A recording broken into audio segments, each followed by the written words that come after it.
So, okay, mic works. I'm glad.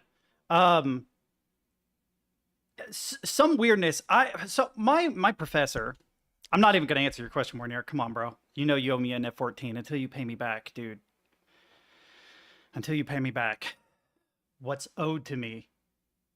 Jesus Christ. So my professor. I don't know. He seems like a decent professor. His communication could be a lot better because I email him all the time. And he doesn't answer me, and I know I'm very verbose. I know I'm a dude that I'm used to when I initially went to college. Like, I'm going back now. Some of you know that, but I've been there before. Most of my classes were in person. And so I was used to a certain amount of dialogue. And I feel bad for feeling guilty about engaging in dialogue with professors when the amount of dialogue, if it were within the context of an actual physical classroom, would actually be pretty fucking minor. If I ask you a 1 to 2 sentence question once a week, I don't feel like that is excessive by any stretch of the imagination, but his response pattern makes me feel like, okay, is this person just Gen Z and deathly afraid to respond to fucking emails, or what? Or are my questions stupid? And I'm not easily offended. You guys know this.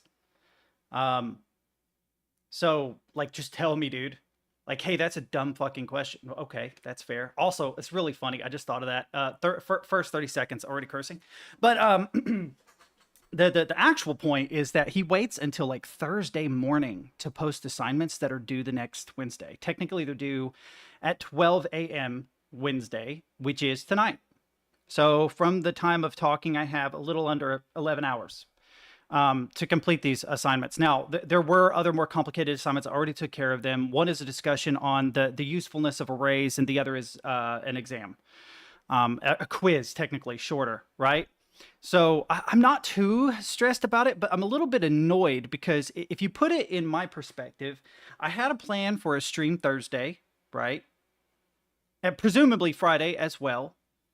So already I'm doing things Thursday when I find out that this additional stuff happened. So I take Friday to do it.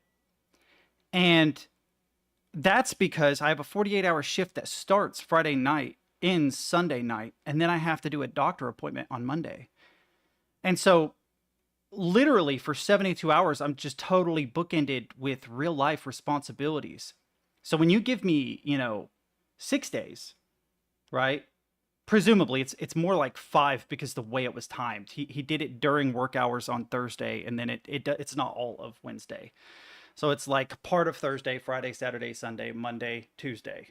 So I guess you could say 6 days, but anyway, um, it's just annoying because I feel stressed for time, and I've got a lot of things going on right now. Like I had my debts go to a debt collector, so I have to pay that off by the third. I have to pay rent because it's the end of the month, or it's very nearly there. A lot of the things I need to do I can't do because holiday. People take off on Halloween, so that shortens everything. But I also have to go to another doctor appointment on Halloween, so that's also fucking annoying. It's weird. It's just like this weird convergence of a whole lot of stuff all at once. And I'm fine. Like, I'm not even really that stressed about it. I'm more annoyed. It's sort of like when you see a fly on stream. It's like, I'm fucking really just fuck off. Just fuck off for a minute. Let me, it's, damn, dude, shit. So knowing that I have to do this discussion on arrays and this quiz tonight, I wanted to stream early because I also have to go to the store. There are things that I have to get from the store, and I thought about doing it before stream, but technically last night was the first night I had to actually like sleep in to relax after working a shift and getting up early for my sister's appointment. So I didn't get up until like 11. Dude, I went to sleep at like 11 and got up at like 11. I slept like a solid 12 hours because it was the first time in 3 days that I got a full night's sleep. Another weird thing is I got a friend request on Discord from a guy. Hang on. Let me get dude's name. I don't want to be. It's just peculiar because I don't know who this person is. But I have a pending request from a guy called Jinxer. Incoming friend request, right? I know Mornier is bombarding me with memes. You're going to have to wait, Mornier.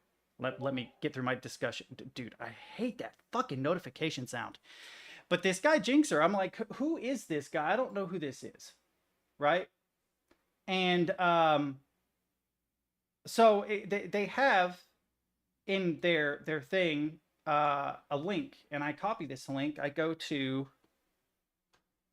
let me clear any personally identifiable shit because I've been doing a lot of stuff the last couple days.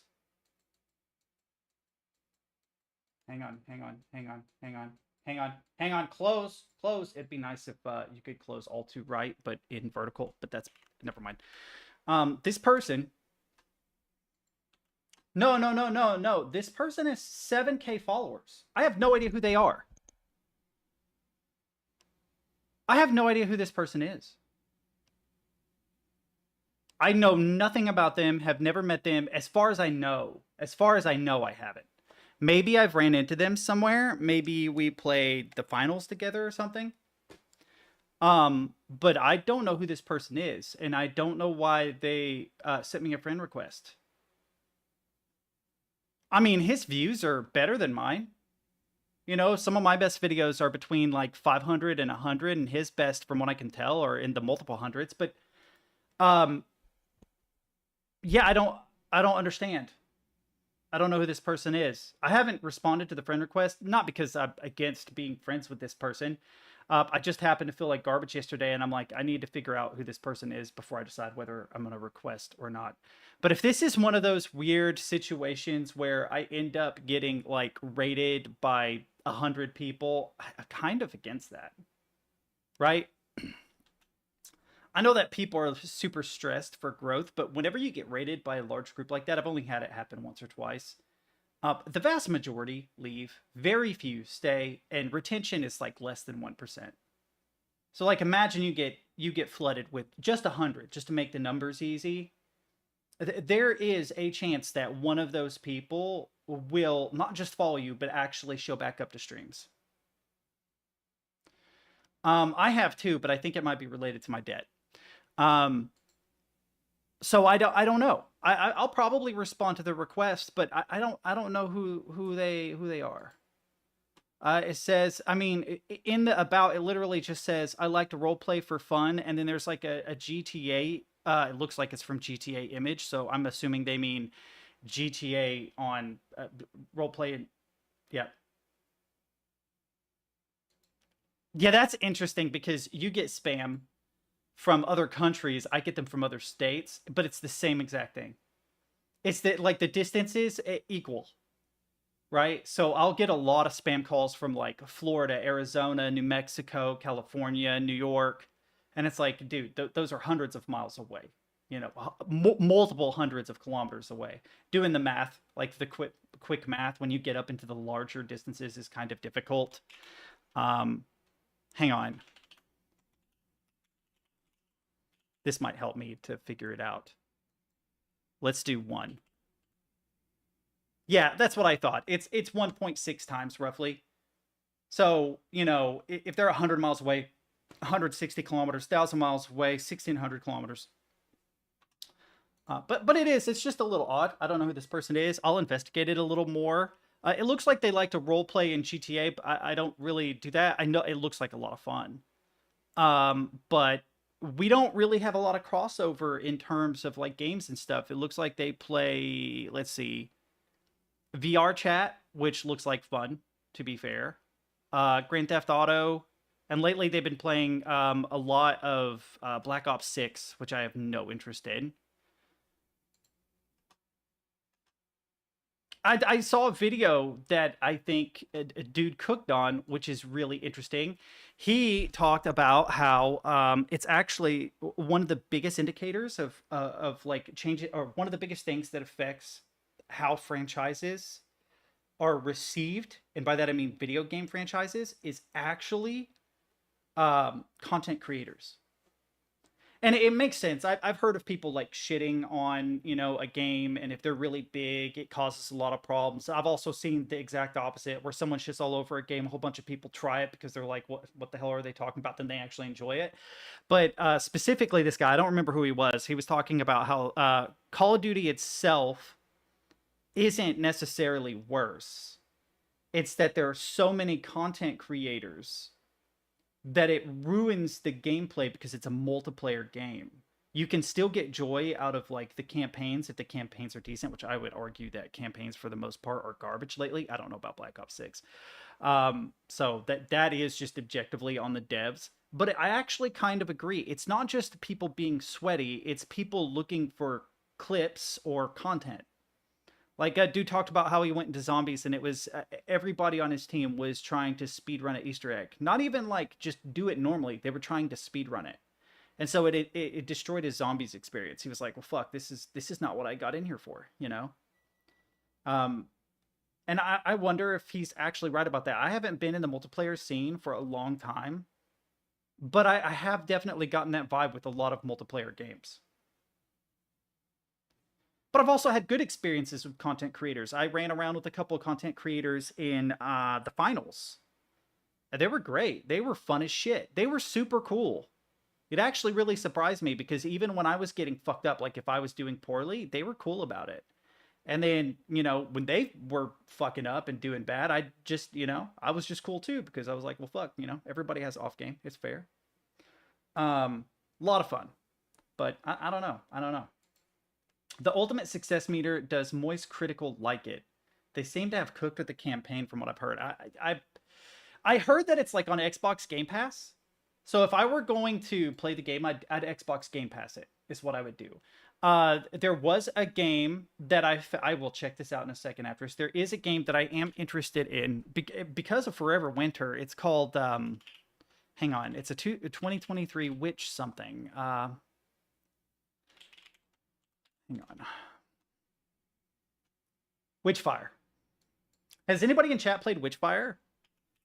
It looks like a PvE extraction shooter that is like occult oriented. Dude, there is nothing that's going to get me to buy another COD. Like, they'd have to like offer me, even if they offered me sexual favors, I think I would still turn them down.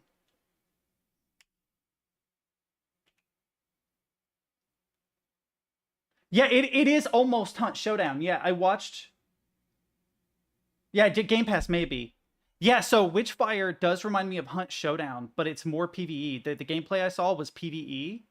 A guy kind of fucked up, but he also did really, really well. And the interesting thing is, some of the occult references in it are weirdly fucking accurate to things I know about the occult. It's still exaggerated. It's sort of like the difference between being based on or inspired by. Do you know what I mean? So it's sort of inspired by real occultism. But there was some like word usage and stuff that I'm like, no one uses this unless they know a little bit about the occult. So somebody who is like responsible for the story they did some research. Of course, everything is hyper exaggerated. So you're not gonna like be throwing fireballs after playing a video game or something. But it did really surprise me. I'm like, oh, okay, whoever this is, at the very least, would have like read books on like the Salem witch trials and shit. Or the witch burnings in Castle Itter, or God, Castle Itter is a fucking horrifying story. You guys want to know what my favorite story about World War II is? My favorite World War II story. There's a guy, Stephen Harding. He wrote a book called The Last Battle.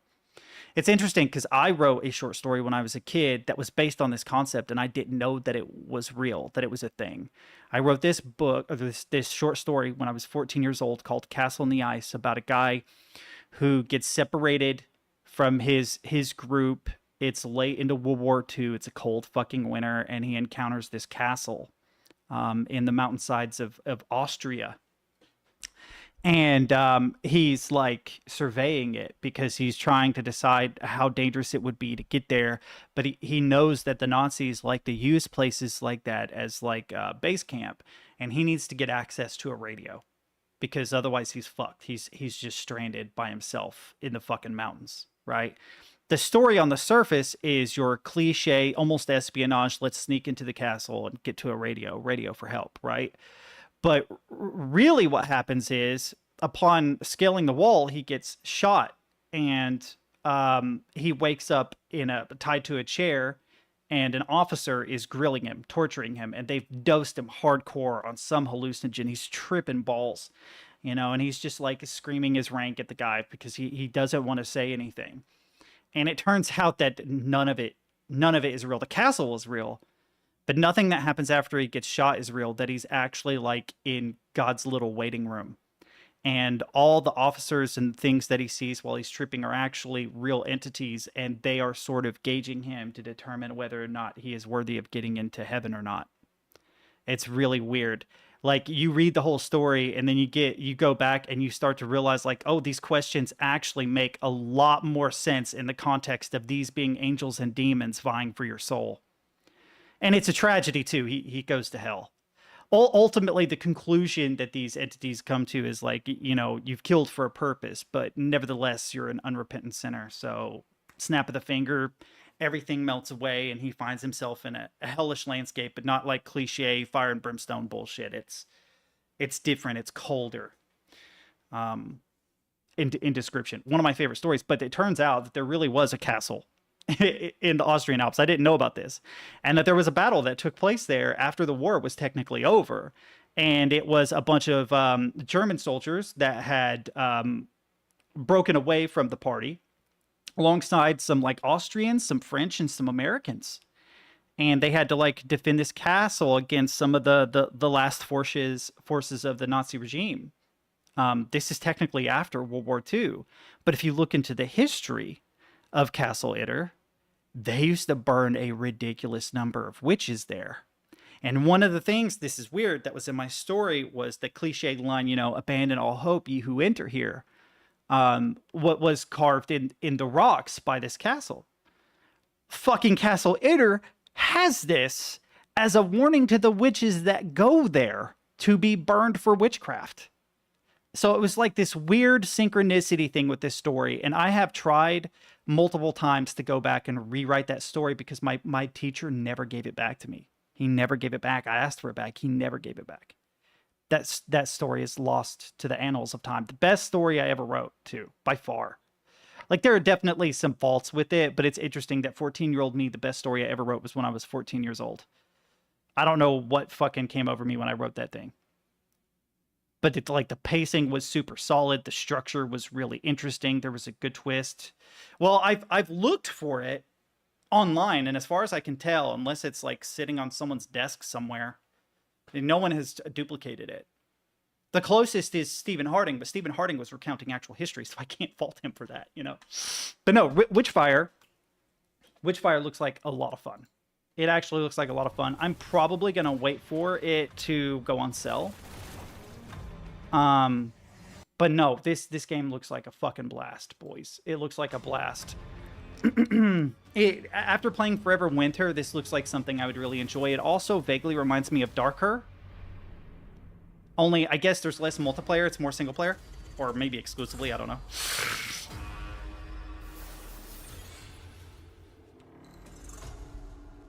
The church promised me salvation. Sure. But that's not why I'm here. But it's also, yeah, Dark Souls. Yeah, I would give you that. Bloodborne. It's kind of a first-person Bloodborne, kind of. I know what I've done, and I need to pay for it. But it also feels like an Extraction or a looter shooter. Dead, hunting witches, with witchfire in my blood. I'm a sinner, an abomination, and our only hope. Dude, this game looks amazing.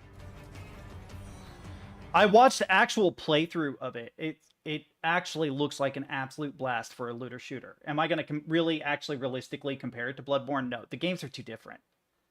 The games, I just mean aesthetically, very similar, right? The aesthetic is very similar. They're too different, I think.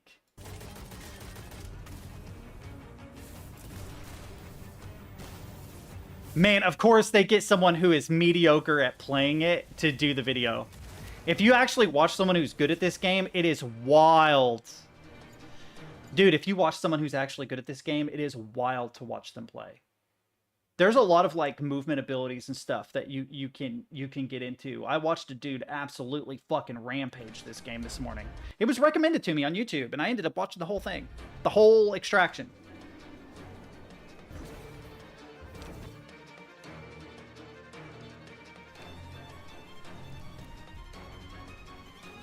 Sorry, expeditions, not extractions. The UI also is very good. I love the way the UI is done in this game.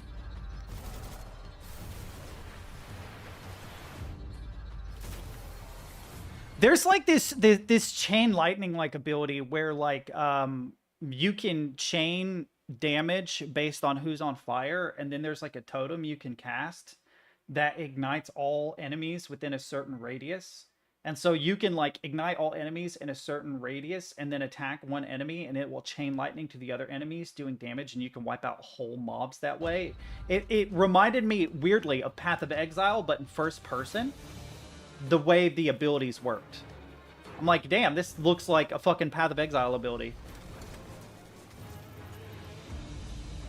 There's also like special ammo for certain enemies. There's like regular ammo, but then there's like demonic ammo, which I guess does better against demonic entities. I don't know. What I know about it is from literally watching a single playthrough of it this morning, and I'm like, holy fuck, I'd love to play this. This looks like fun.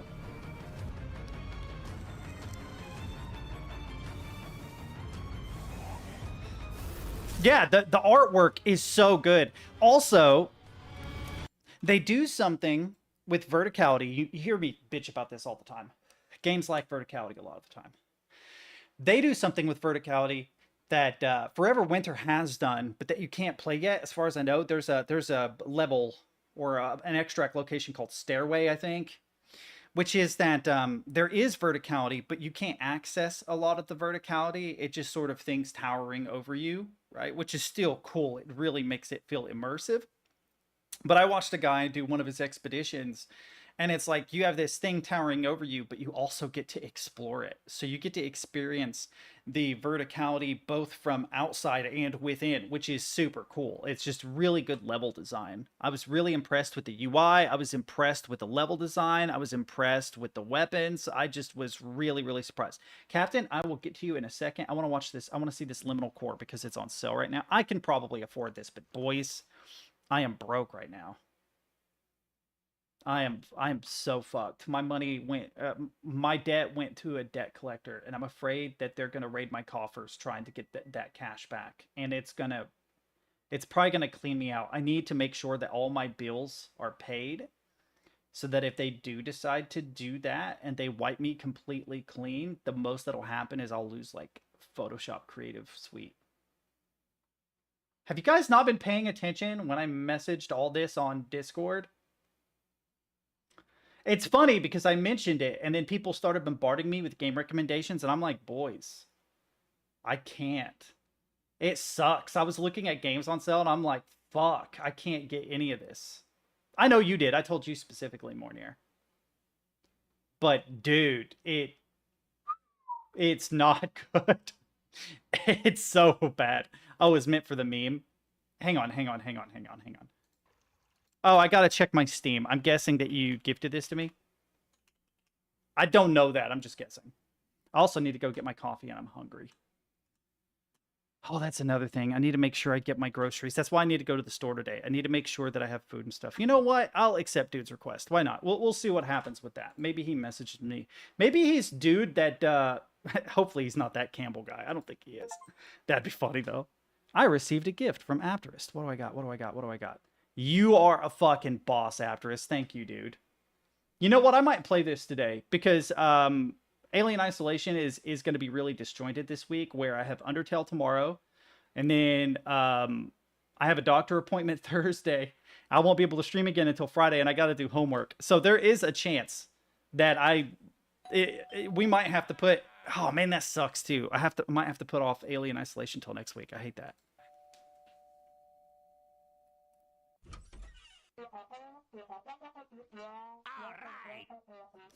Captain, you're such a trip. All right. Why? Here I go. Why is Charlie Brown's teacher in this? Why does he have super glue? Yahoo! Oh God, no. Oh, no.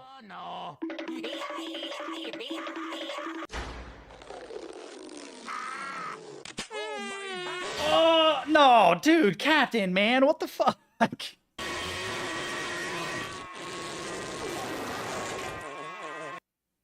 Jesus Christ. All right.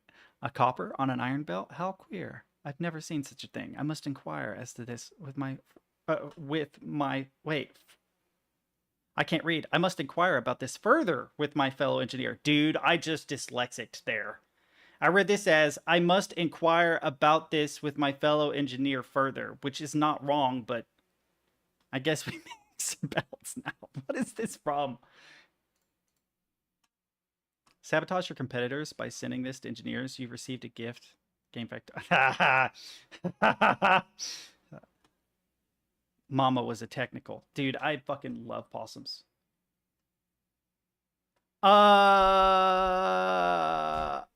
Wow, the food must be cheap.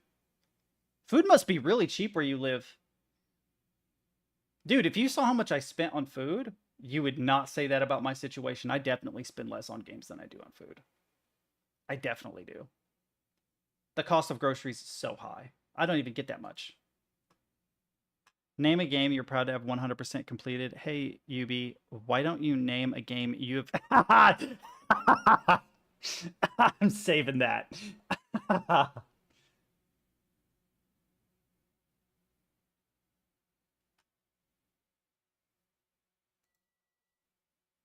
I go first? You go first. I've seen this. This is so dumb. All right. You said you were gonna beat me at chess. Yeah, I no. I know. No, watch. G4. Get the bishop out. I'm just gonna play simple chess. I'm just putting.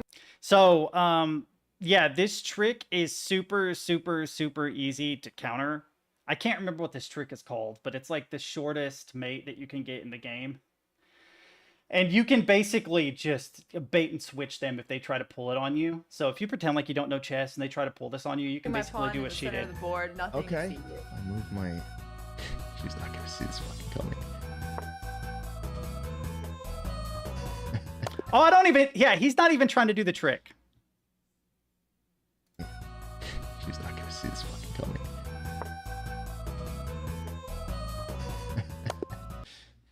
Yeah, there is a trick that you can do with the Bishop Queen. I can't remember what it's called, though. That will end a game pretty much that quickly. Schlatt. Poor Schlatt. I mean, we shouldn't feel bad for Schlatt, though, right? Because the Queen, that whole situation, right? Dude, yeah, you'd be surprised. You'd be surprised how many people you could beat that way. I only ever had one good game of chess my whole fucking life. Only one. Only one where, I don't know why, I was like in flow state. I just was absolutely dominating this chick on a chessboard. Just absolutely dominated her. And then I guess it impressed. We had this principal that would like visit classrooms, and he saw us playing, and he watched the game. And he decided to play me, which I was being a dick to this girl. You remember the story I told you about that I wrote? So she wrote a story that was a retelling of Romeo and Juliet, and it got 1 point better. I got a 99% on my short story. She got a perfect 100. And it pissed me off. And I told the professor that. I said, listen, if we're just going to do a retelling of a classic tale, right? Then that's like, okay, we're going to pick one of the most popular and well-written stories of all time. We're going to just retell it instead of coming up with something original, and then we're going to give that person a better grade. It pissed me off, and I still kind of stand by that. Like, all you did was change name, faces, environment, right? It was effectively the exact same story with modern language. And I'm like, okay. It pissed me off. So, like, two periods later, we had a chance to play chess, and I absolutely fucking trounced her. And I was being a dick about it, which I shouldn't have been, but I was a cocky kid. I was like Stemke, just kind of a cocky, arrogant little fuck. And the principal saw this, and he watched me just trounce this girl, and then he trounced the shit out of me, and I found out later, dude, you're an arrogant fuck. I love you, bro, but I was too. This is the pot calling the kettle black right now, because I know exactly. You're young, it's okay. It's not even meant in a mean way. It's just true. I was the same way. I was good at stuff, and I made sure people knew it. So it's fine. It's fine. No worse or better than I was. but I didn't know that my principal was like a master or grandmaster. He's like 2200 or something. And yeah, dude, he fucking decimated me. And he could have ended the game so much more quickly. Like looking back on it, he could have ended that game so fast. He could have just, 10 moves had me absolutely fucking devastated. And no, dude, he drew that shit out and he made me feel just so incredibly dumb. It was like a 20-30 minute game where he just made me feel like garbage the whole time. And I didn't find out until later. Like we had I don't remember this female teacher's name. Oh, the only thing I remember about her was that she had a spinal tap and it fucking hurt and she bitched about it. But she was the one who told me. She was like, bro, he's like a really high ranked chess player. Like he's done tournaments and stuff. And I'm like, fuck, really? I didn't know. Was it on Blitz? Because I've found that even low tier players can trounce grandmasters in Blitz sometimes. That there are also some players that are like really, really incredibly good at Blitz, but if you give them long form game, they struggle. No 10 minutes? Wow, holy shit, that's really good, dude. Yeah, 2300 is what, 100 below Grandmaster? Do they still have the female-male difference, which is bullshit? Like, to be a Grandmaster as a woman is like 2200, to be a Grandmaster as a man is 24, right? And then you're considered, International Master at 22, right? I think that's actually what my professor, my principal was. I think he was an International Master. He was like Gotham chess rank. Sorry, Gotham. Oh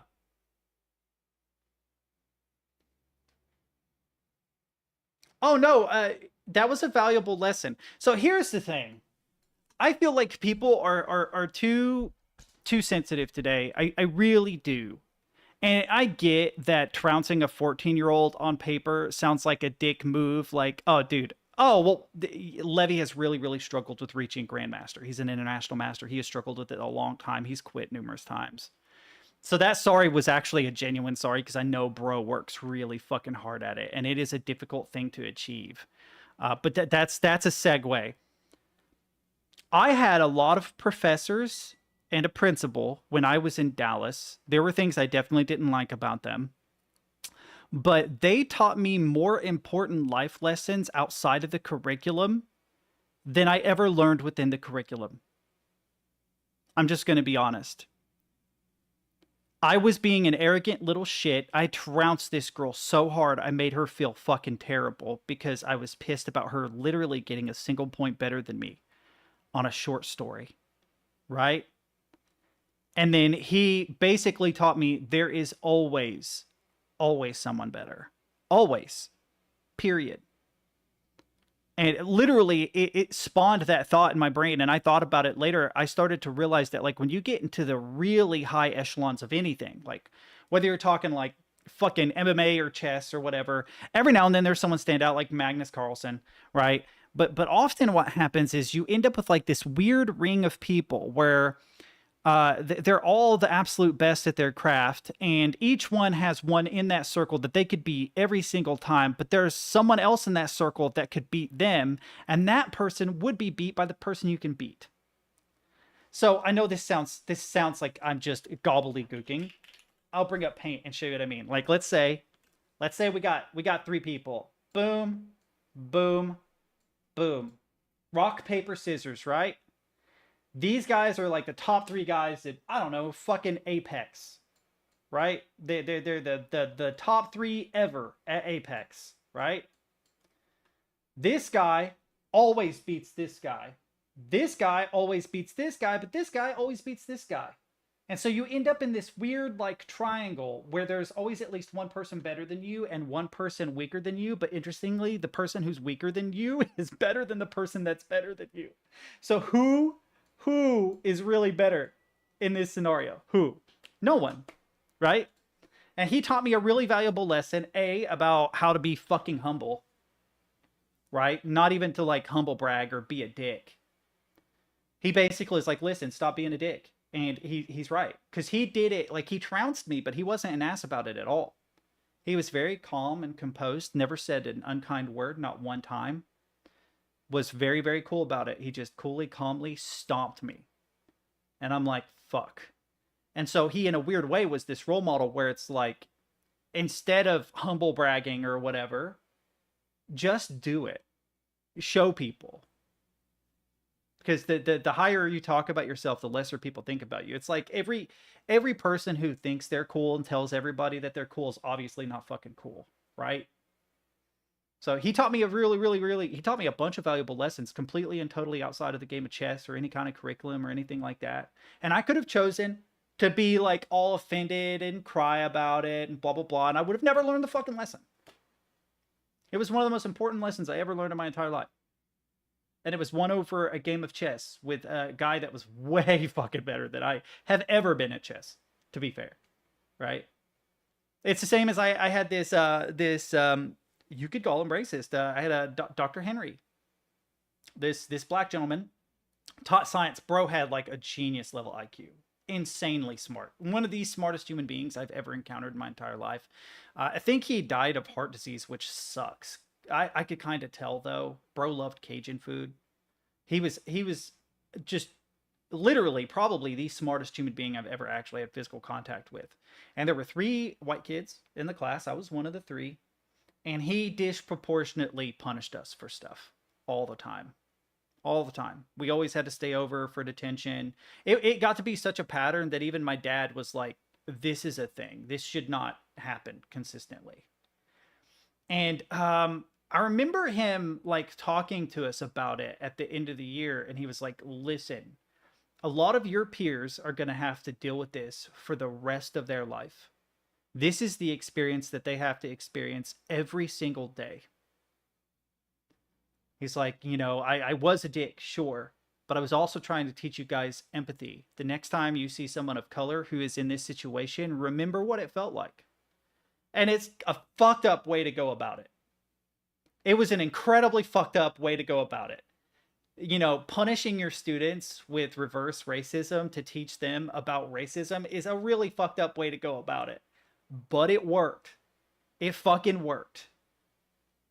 I have incredibly high levels of empathy for people, even people that most other people would just write off. I don't. I'm like, fuck, I know what that's like. I'm sorry. Right. I'm just saying, like, nowadays, there would be a fucking lawsuit or something, dude. It would be really bad. Grandmasters and Super Grandmasters have robot level memory. Yeah, Hikaru Nakamura can recite. Yeah, he's insane, though. He's insane. He is really good at that. He literally thinks like 30 moves ahead, always. He's like, what, like 2,700 or something?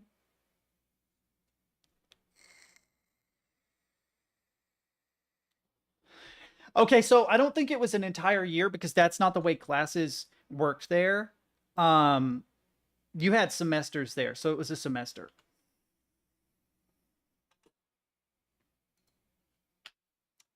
Yeah, I totally 100% see more near suing. I 100%. But you also probably wouldn't have learned the lesson because of it. I don't mean that to be mean at all, but it's true. I learned a fucking valuable lesson that day.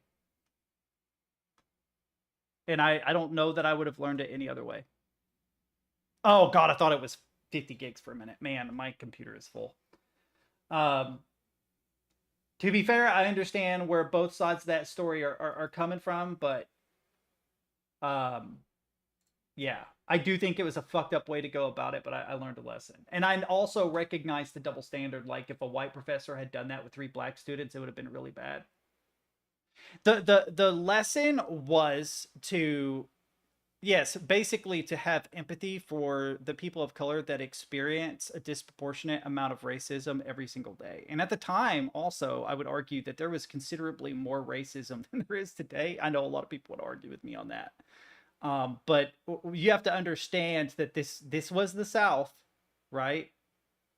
This was the South, but there still was really large minority populations. So, interestingly, the lesson wasn't learned by everybody. My 2 classmates did not learn that lesson. They fucking hated him. I loved that dude. I didn't give a shit that he did that to me.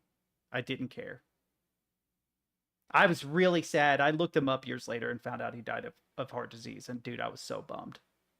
Dude, he was a fucking genius, chat. Like, I cannot. I mean, actual genius. I'm not saying that like, oh, he was really smart. No, dude definitely had like a 170 IQ or something. He was fucking insane. Another thing he taught me, which was actually in the curriculum, was that the etymology of words helps you to understand everything better.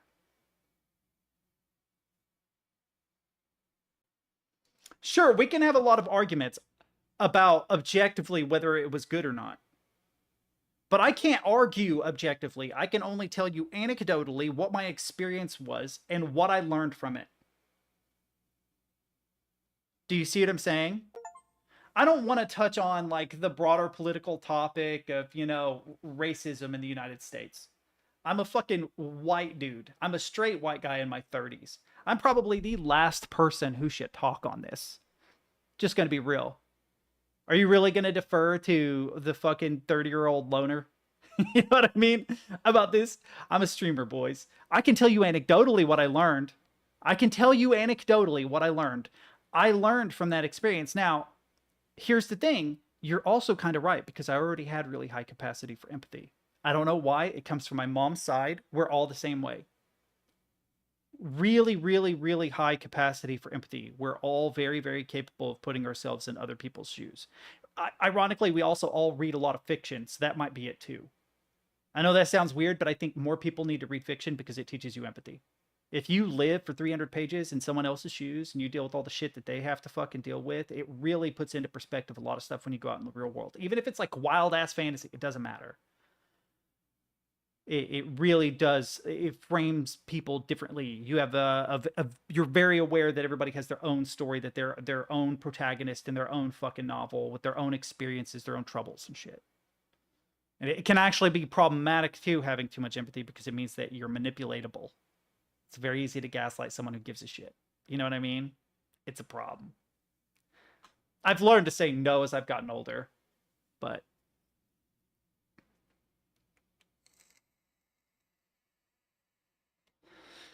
yeah, my mom was that way too, for the most part. My mom, when she was a little girl, would cry when it rained. You know why? She didn't understand that most animals had a way of dealing with the rain. She thought that they all suffered. So my mom, when she was a little girl, would cry because she thought all the animals were suffering when it rained, which is not entirely incorrect. But also, given that, you know, life's been on the planet for a couple billion years, they've kind of worked out how to deal with the rain.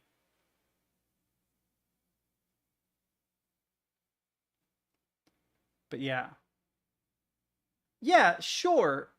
I knew this would kind of... I knew Morinir would have a lot to say on this topic. It's not like I had zero empathy and I was operating as a psychopath up until I was 15 years old. That's not at all even remotely accurate. I guess I was actually 14, but that's not it at all. It was a specific form of empathy toward the people that I lived with at the time. It lived within the community, not literally in the home. It helped me to contextualize the things that they would have to deal with. Because as a white kid from a predominantly white rural area, right? Kentucky, which, to be fair, I was from all over, so, but he didn't know that. Dealing with racism, like racism just wasn't even a topic. It wasn't a thing. When your community is like 99% white, you don't, you know, you don't see it ever. Because for one thing, there's no one to be the target of racism. That's the big thing. Is literally there was no one. But also, interestingly, to be fair, I've seen a lot more racism in urban areas than I ever have in rural areas, which you would think would be the opposite in the United States. But my personal experience, that was not the case at all. It was really wild.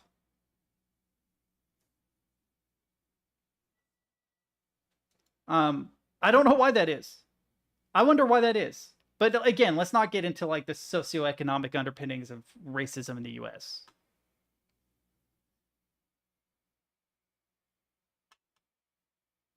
Because that is a fucking quagmire of a topic that you probably shouldn't defer to a 30-year-old streamer about.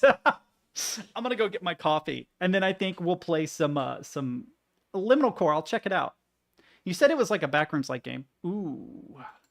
Bro, for the first time in years, chat, in years, I have been wanting to smoke a cigarette. I have not had a desire to smoke a cigarette in like a decade or something now. I don't know why. I don't know why. I don't know why. I'm just like, man, I really could use like a scotch and a cigarette right now. I'm just being honest. What is Oh, my headphones have died. it is called a cigarette. I've seen this one. Yeah. What are you doing? I was curious to taste it. It is not food. Dr. Finn said the tip is to be ignited and the smoke in. What are you doing? I was curious to taste it.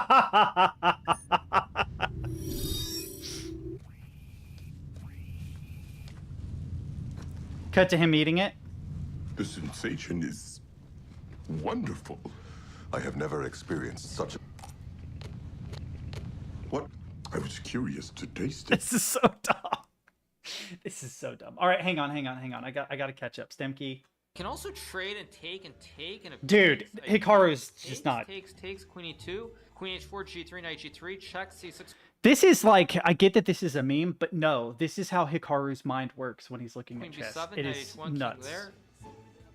I don't know what's going on. I'm just gonna castle. I don't want to think too much. I gotta play my bot again. I'm gonna play black. Bro, you like this opening? Bro, what is this? No, we're not even playing. No, new game. No. Oh, resignation. Yeah, resignation. Oh, yeah, of course. No. What is E3? No bot of mine is gonna play E3. Y'all for real? Y'all serious right now? Yeah. I'm gonna try this one more time. I bet you the developers are trolling him with this. I'm gonna give y'all the count of 3. I bet you. To program me to play a different opening. Wait. E3? I3. Why'd you say I3?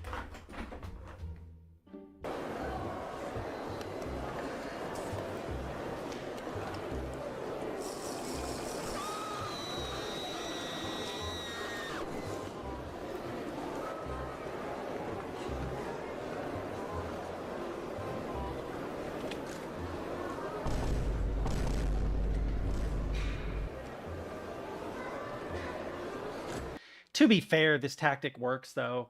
I think I don't. If you're just ridiculously confident, even if you're not, if you just act like you're super confident, you can totally upset opponents.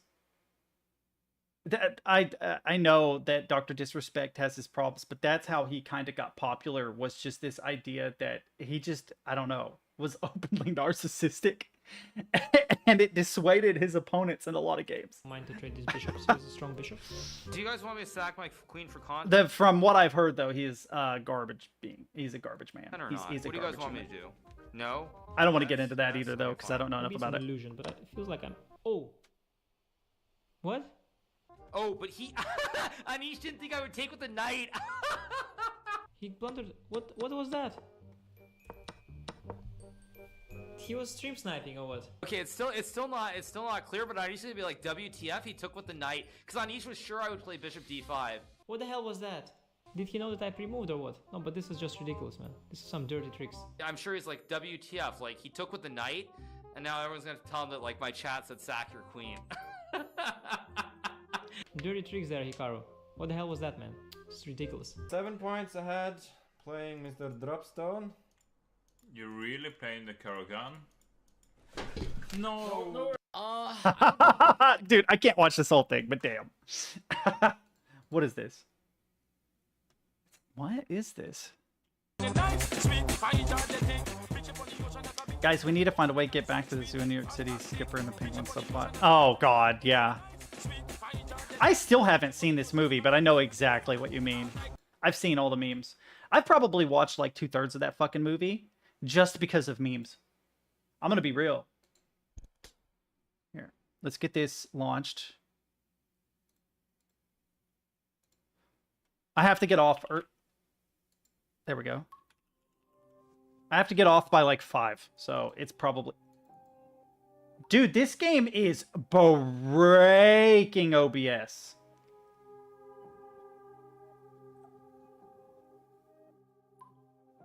Are you guys seeing frame drops on your end? Dude.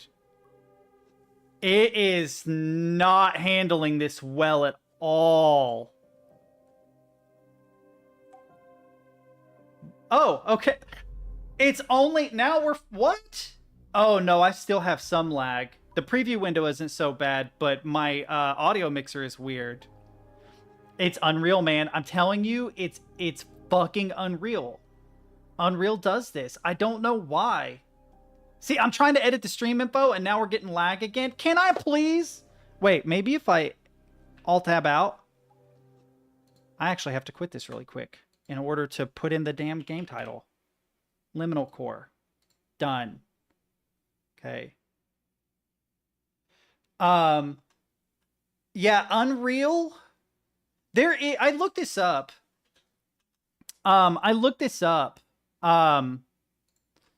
There is a setting that you can change that will improve your frame rate in OBS. Like, it'll reduce lag while playing Unreal games. I can't remember now what it was, but I looked it up because I wanted to get some footage of Forever Winter without HUD.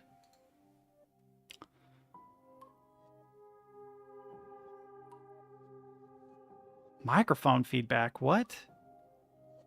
That worries me. That means it can hear me.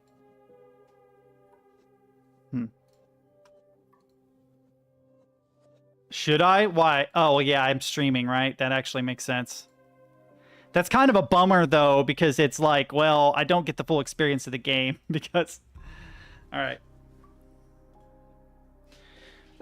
Yeah, it's because I was out a window. Aptris is right. Let me go get my coffee, chat. I'll be right back.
Morning does this every time. Oh, you've entered the game? Let me bombard you with 6 memes.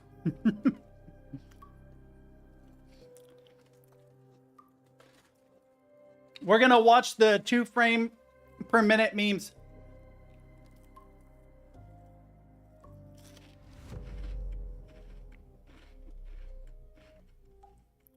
Isn't that Sporticus or something? I never watched it.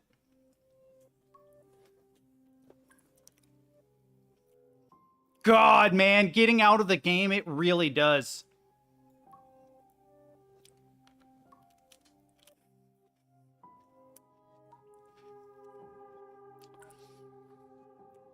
I heard them joking about power levels and just him absolutely bludgeoning Homelander to death.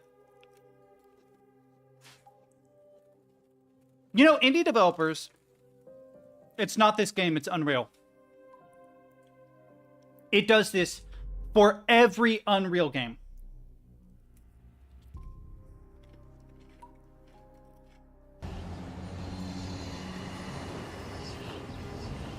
There is no future beyond The doors have closed.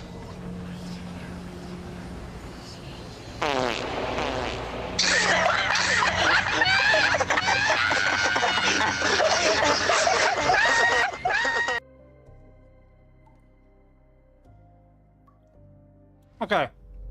You only shared 2 memes? I thought you shared 3.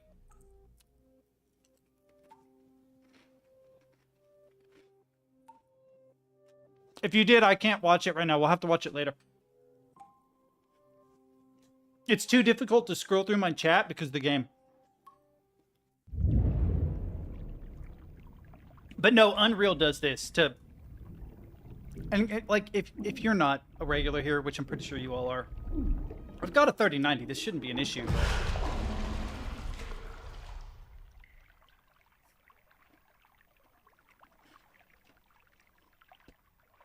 Really strong VHS effect. I'm okay with it, though.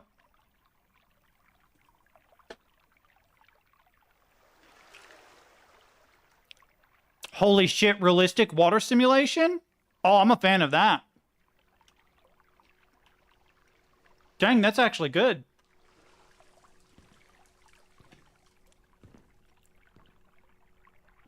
I don't like the weird delay on mouse movement.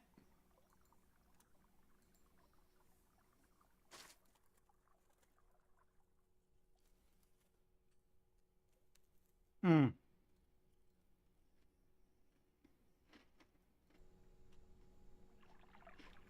That's a lot better. Hmm. I get that, but also, so... God, let me swallow my...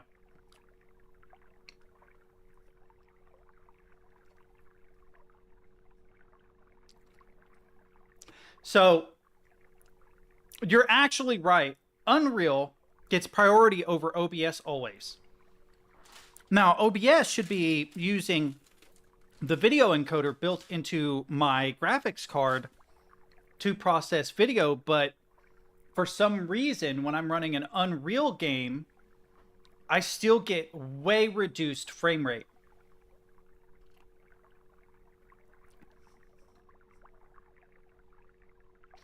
Which is a problem because I would love to be able to record Unreal games the way I see them. Because they're often beautiful, right? But I can't, because if I run them on ultra settings, oftentimes, even if I lower them a lot, like I tried to lower Forever Winter to medium settings, half of the resolution, and it still... Also, I'm experiencing ghosting, but this setting on my monitor shouldn't produce ghosting. I wonder why that is. What are you going to do now, Brax? Full-time game developer?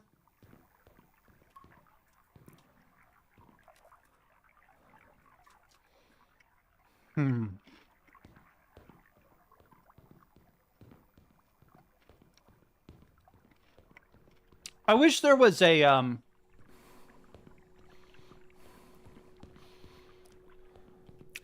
Damn, it's kind of a bummer. Do you have a social safety net in Sweden for being unemployed?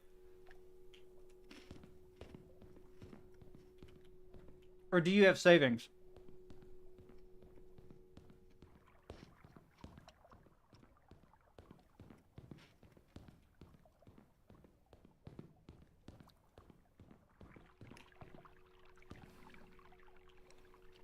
Okay. That's good. I'm glad. That's what I would be worried about. See, I finally was in a position where if I wanted to go somewhere else, I would survive, and then it's getting wintertime, so bad luck crops up again. My friend Jordan offered to give me a bunch of money. I legit had to stop talking to him.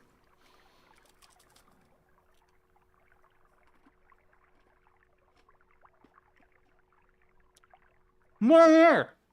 No. Buddy. I love you, but no. It's gonna have to wait.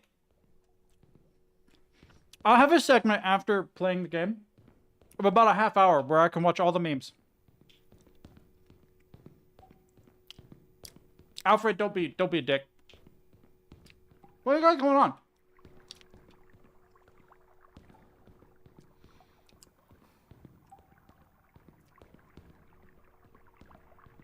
What is that joke from? I don't get it. Am I just a dumbass? Did I miss the joke? No, I'll definitely have a segment at the end of stream today where we can look at all the memes. Any game suggestions, all that stuff. Oh, wow.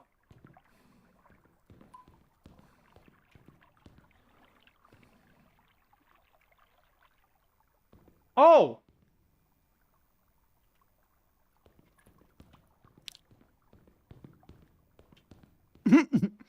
I don't remember that. I don't remember that from Inception. I love the movie, though.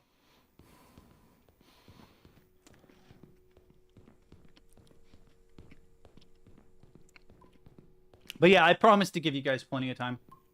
Frame rate again. Something loaded in. Something definitely loaded in. Part of the map. Entity, something.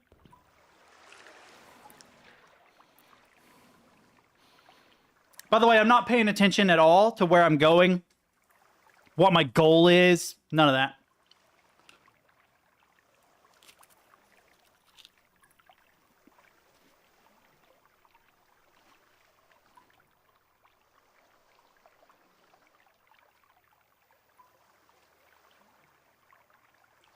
Alfred hates these games. I get it. It is a bit of a cash grab, but I mean, it's just a cool liminal experience, and it is neat to see how far graphically we've come. Yeah, exactly, yeah.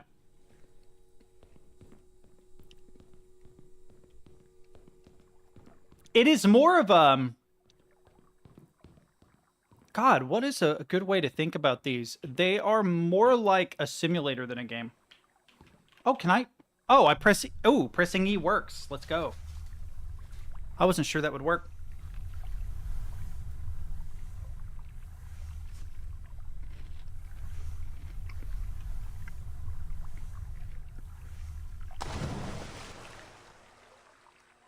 Also, for the record, one good thing about streaming these games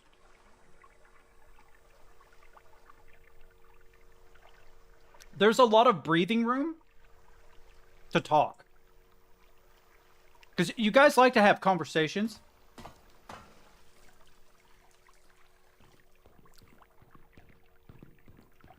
And it's hard to do, like, when an alien's trying to eat my ass. You know what I mean. Ooh la la.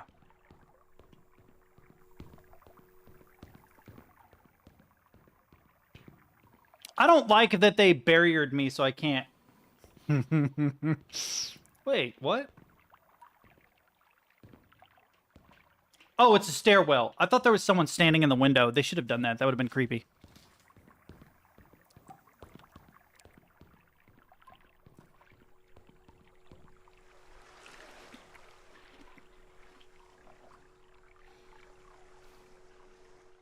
I will say, getting aggressive with the xenomorph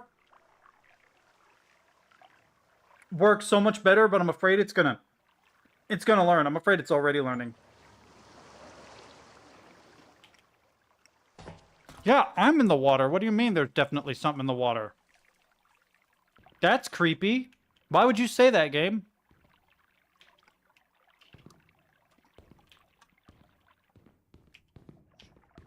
You can see my ADHD with how quickly I do mouse movements. It's like, what's over there? Oh, there's nothing. Wait, isn't there a door over here? Oh, yeah.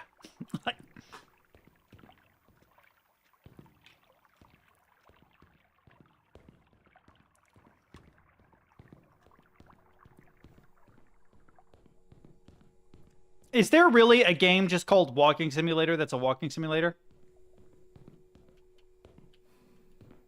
Man, I'm addicted to Forever Winter.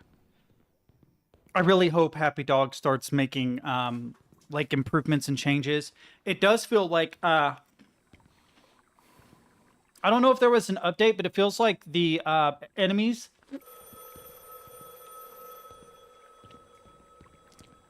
It feels like the enemies are more aware of me now. I will get attacked just out of the blue for no reason, no indicator, no nothing happens. They just are like, fuck this guy, shoot on sight. I actually have started dying more in that game when I was not for a long time.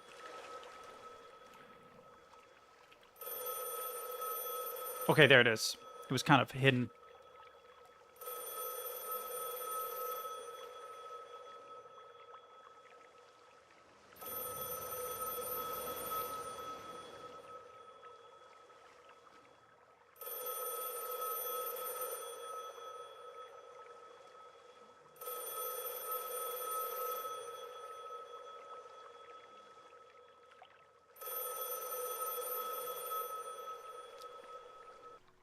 I heard something.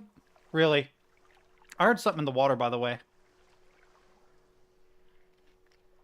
There was definitely something in the water with me.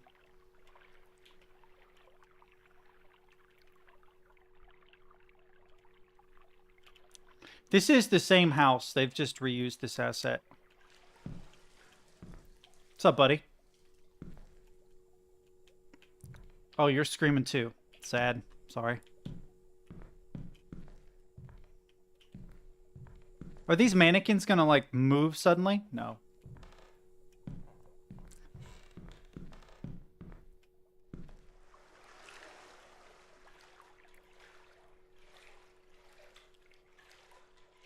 All right, we got to do the backup strat to see how deep this area is. Okay, there's nothing there. Okay, backup strat. How deep is this area? Oh, it's a room. Okay, I don't know what the point in this is, but okay.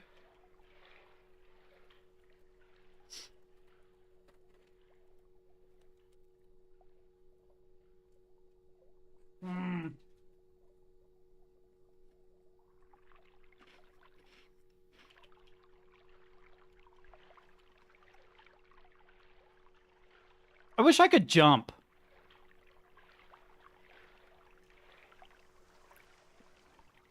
Also, kind of want to crank the gamma up a little bit.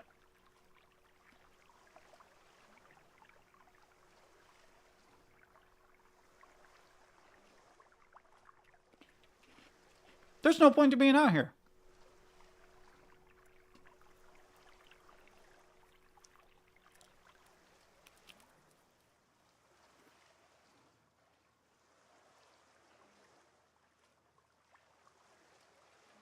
I'm excited about the new Subnautica. I wish it were here already.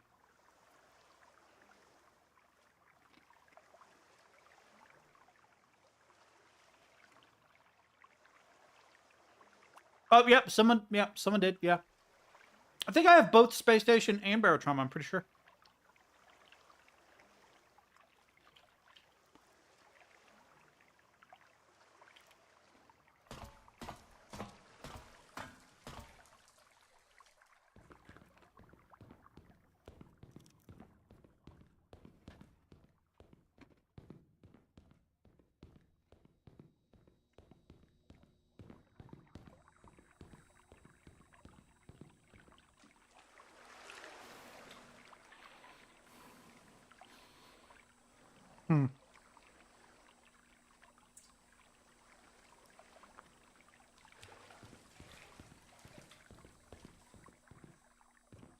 Are there any enemies in this game?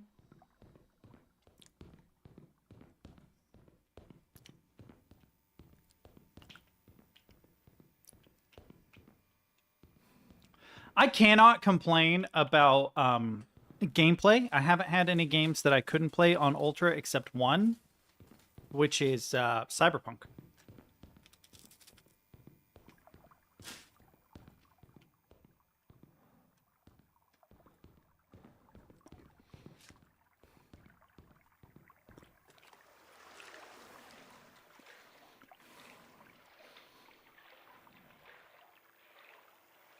So I thoroughly enjoyed both Subnautica and the prequel.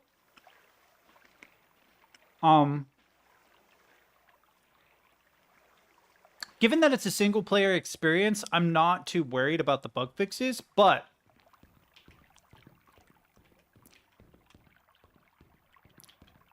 you're absolutely right about that, Captain. You're absolutely right about that. I follow a couple guys that are like really into the modern state of graphics. They're very, very critical of it. And listening to their discussions is so enlightening. It's like, wow, I didn't realize like how lazy everybody has become. And I kind of understand, but I also like really getting into the nitty-gritty of like how engines and stuff work. I'm not brilliant at it by any stretch of the imagination, but if I made a game and I noticed that there was like a performance issue, I would really work on that very hard.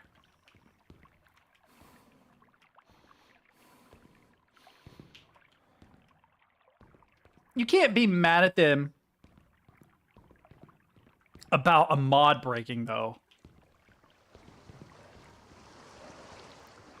The one exception to that is maybe Skyrim. Like, stop.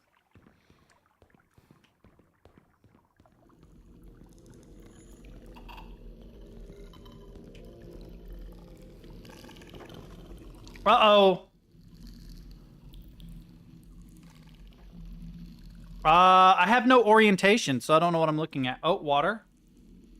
Okay, here we go. Here we go. Can I go any further? I cannot.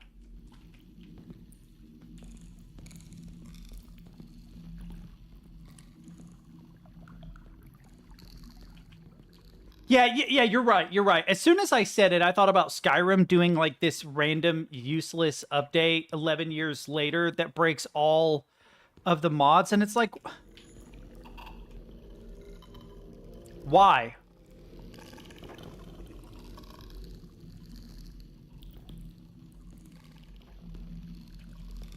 I have never had a good modded experience on Skyrim ever. Ever. It always breaks.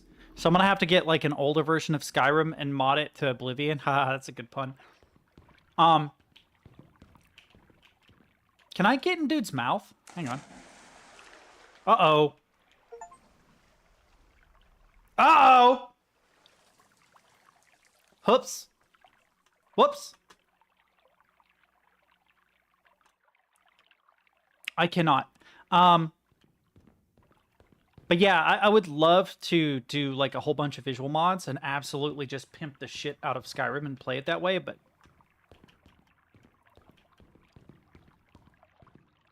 Skyrim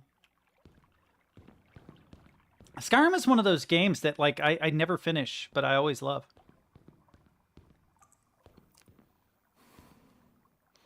I agree. Skyrim is kind of an exception because how long it's been out. It's like, why are we still updating this? Why are we... Like, players have already created the experiences they want in mods. You are not contributing anything by updating this.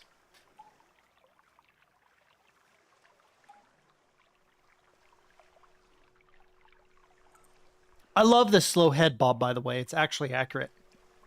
Can you guys see it? It is very minor. It's a left, right, left, right.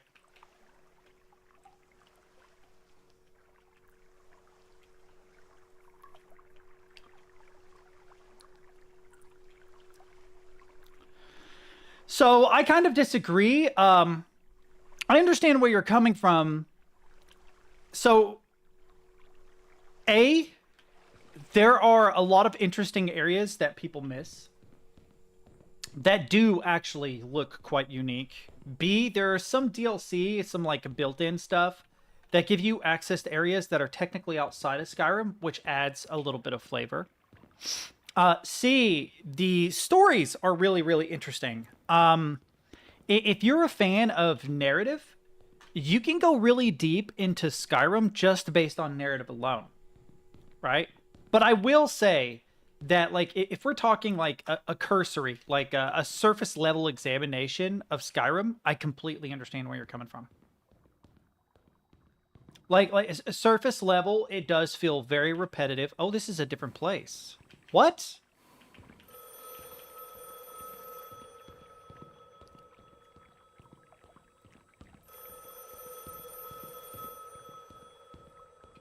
Yeah. It is a game that you have to invest in. If you're not into it, just don't play it. But I really, really enjoyed Skyrim, and I started to get really deep into it years after it came out. And the one experience, my favorite experience in Skyrim ever, was adopting a daughter.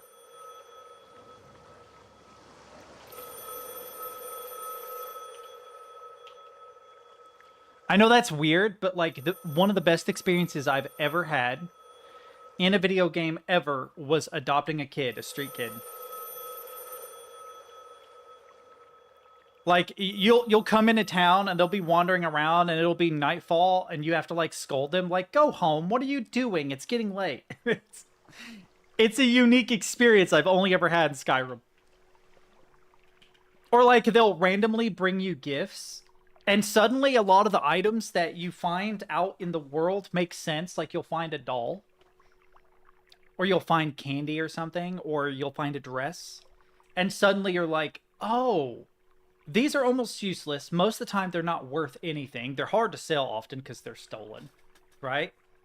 But all of a sudden, you're like, oh, the doll and the dress actually makes sense. And now you have like a reason to go back to the home that you bought. You go back to the home that you bought, and she's all excited to see you, and you give her a dress and blah, blah, blah. It's cool. It's a weird experience. Something I've only ever experienced in Skyrim.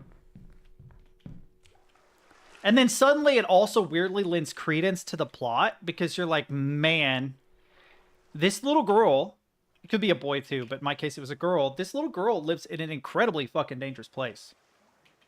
Like, dragons could just fucking show up and wreck your shit any moment. We saw that with Helgen, right? And so weirdly it becomes like this, you know, that masculine urge to like die defending your family ends up being a thing in Skyrim. And it's one of the only games I've ever played that actually got that. That actually got it, like, accurate. Because you literally do. You have, like, this adopted kid back at home that you're trying to keep safe. And all of a sudden, everything. So there's almost like a meta-narrative. Right? And the reason why I say a meta-narrative is because you start thinking outside of the original plot. You're like, man, okay, hang on. I could go on this, like, distant, far-off fucking adventure, but how long am I going to be away from home? You know what I mean? And then you start thinking, like, shit, now I got to get married, which I didn't do in the game. I'm going to have to. Because it's like, I need someone to stay at home with this kid. This is ridiculous. This is getting... I can't just leave her here by herself. I know she's a street urchin or whatever, but... What's up, SK Gamer? Is it me, or am I just covering the same places multiple times?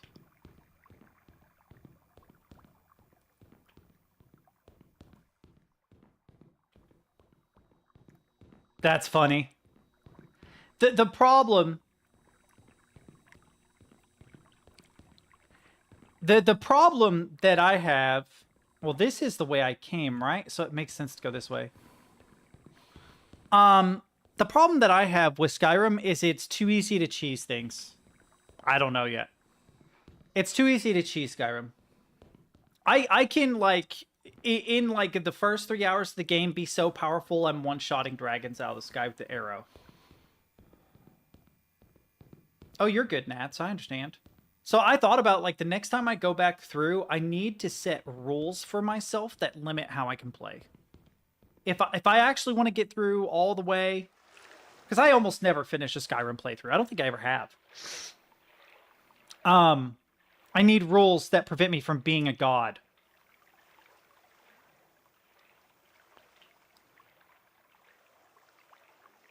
Well, that's to make the RPG make sense.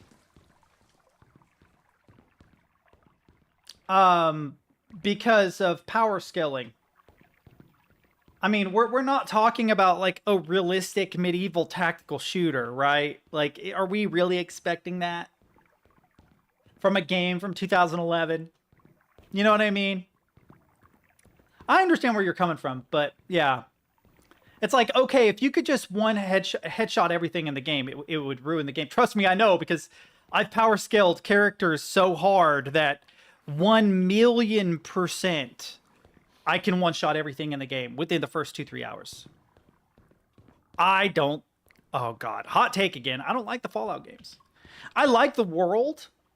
I like the music. I like the aesthetic. I don't like the gameplay at all.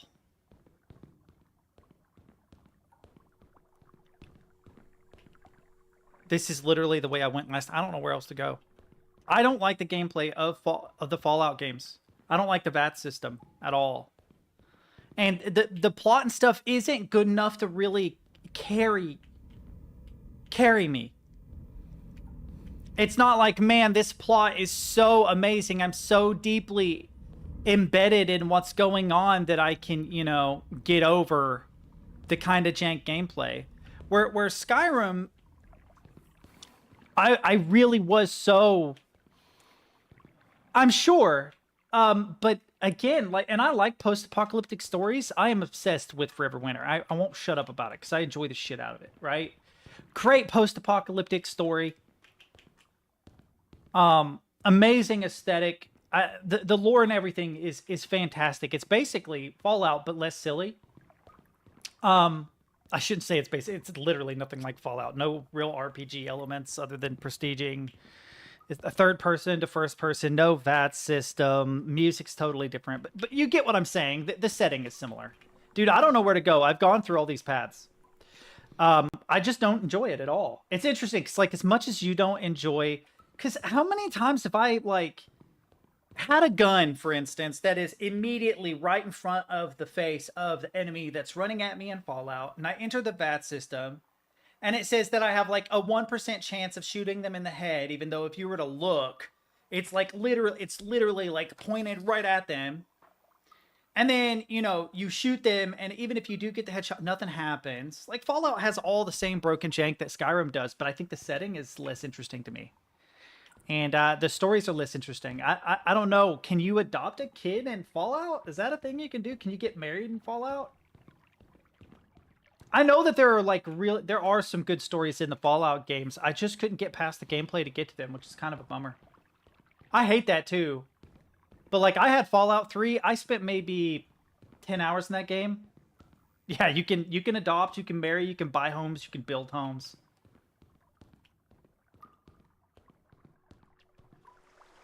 The only place I can go is literally back the way I came. I have to be going in a circle because I don't know where else to go.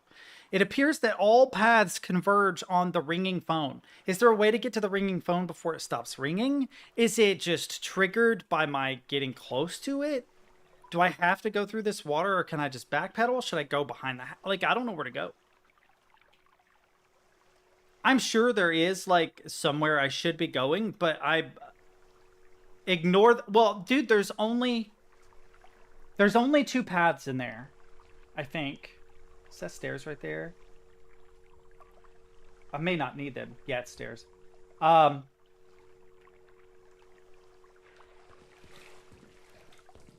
sounds cool. I haven't been to a circus since I was a kid. Actually, I don't think I've ever technically been to a circus. Okay, so this is where I came from. This is how I got to this area. Should I backtrack? This is where I got the Something's in the Water achievement in this game. And it's one giant loop after this that goes through the room with the phone.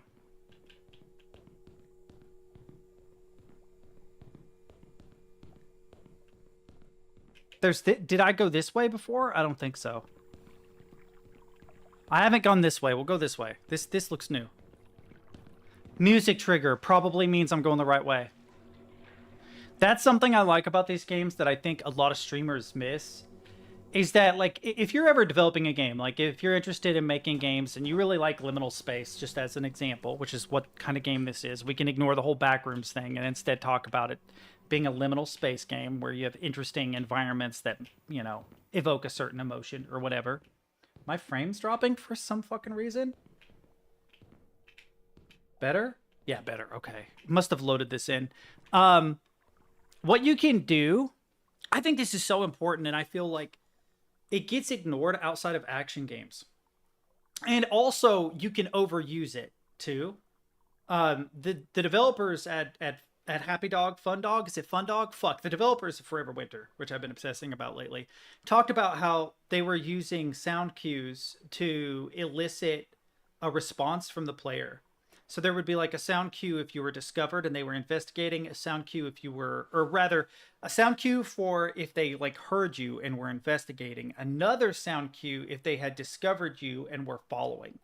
And they had to start turning that back because it got to where you would find out that enemies were after you, even though you couldn't actively see them. You weren't aware of them because it's sort of like this AI sensory organ thing where you could be standing on the other side of a wall and there could be enough enemies there, and collectively there's enough that their combined sense of you triggers something. And now you know, even though you have no actual objective information telling you that they're looking for you.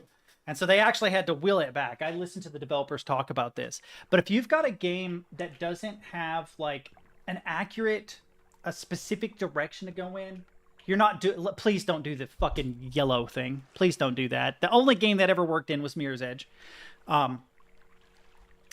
Instead, just have a unique sound cue when the player enters a new region that's taking them in the correct direction. That sound cue can be dramatic music. It could be a sound effect in the environment. It could be dialogue. And that's the thing, that phone ringing, the reason why that distracted me so hard is it did lead me to a new location, but it didn't progress me to a new location. It was a dead end. And so, like, a suggestion I'd make to the developer of this game is, if you're going to do this, make the phone on the way to the new location so that sound cue entices me to move in the direction I need to go in to find the new areas. Unless the goal is straight up to trick me, which I guess, fair enough, it's a backrooms game. The whole idea is about getting lost, so maybe I can't grief them too much about that. But I feel like sound design isn't used enough a lot of the time. Or, ironically, it's way overused. There are certain, like, you could totally evoke... You ever, like, be playing a game, and you come to this empty room, and you're like, man... It's awful quiet. And then you see like a box like full of ammo and a bunch of health packs and a door. Take a wild guess what's on the other side of the door. You might as well have an arrow pointing at it that says there's a boss, you know? Fair enough. We've all seen it. It's classic. Classic gameplay conditioning, right? But you could very easily evoke that same sense just with a sound cue if you wanted. Is there a stair or a ladder on this? I don't see it. I want to like explore that, but I don't know if there's a ladder. Well, this is just blocked off, so I have to go that way.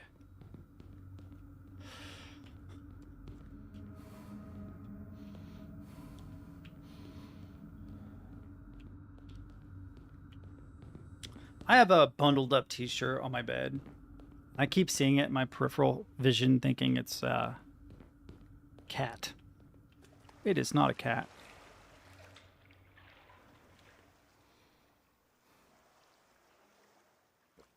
Yeah, I know I rant about weird things in games a lot. I'm sorry, chat.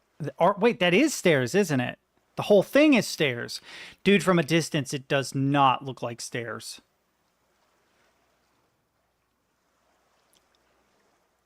It just looked like a wall.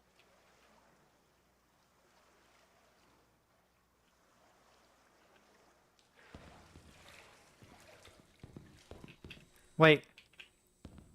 Oh, one thing this game doesn't do are the wet footsteps when coming out of water. That would be a cool ad. That'd be a cool ad, developers. Because I think Pools did that. I have a feeling this is a transition to something. I wonder when I figured out that running backwards was like a good way to handle dark hallways and stuff. There's a ladder, but I feel like I'm gonna die. Fuck it, let's go. Yep, I'm in the void. It's a trick. You have succumbed to the void. You have succumbed to the void, chat. Yeah, bummer. Can I not, like, press E to get on the ladder? No. Voib. Okay, I love this, though. This is nice. This curved ramp. I don't know why, but I love that. Oh, this feels very Myst. The curved paths. I love that. Man, is... Oh, I know what is causing... I know what is causing the ghosting. It's the shader.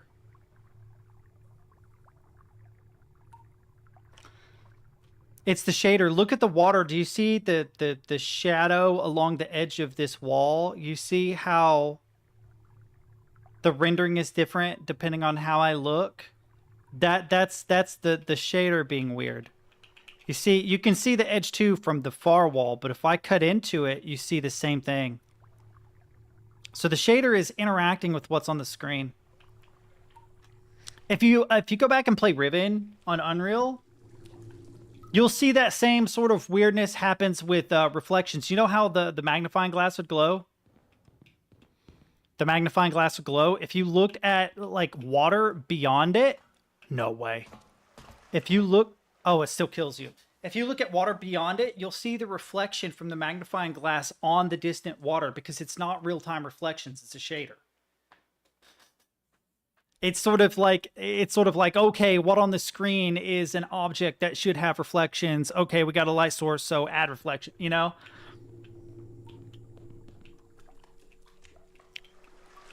Jonathan Blow talked about it. Screen space reflections. Hate how they look. Is that what that is? Is it based on the actual like camera?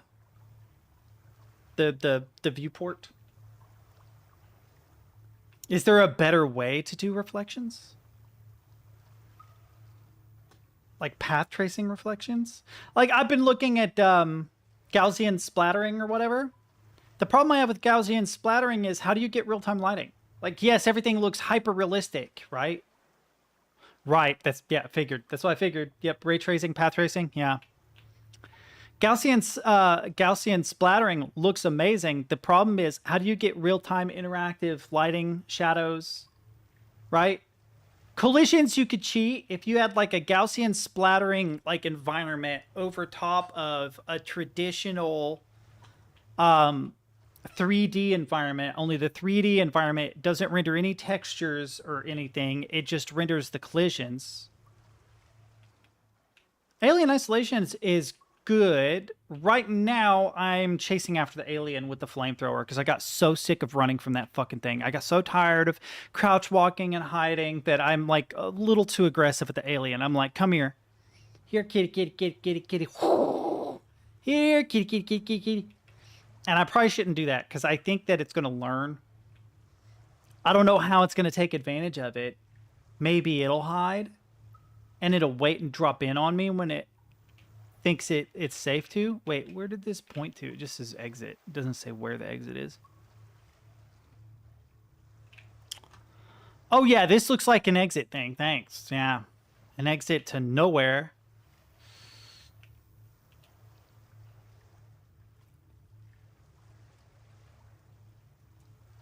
If we have time after this, I'll play a little bit of it, but then I got to get off. I got to go do schoolwork.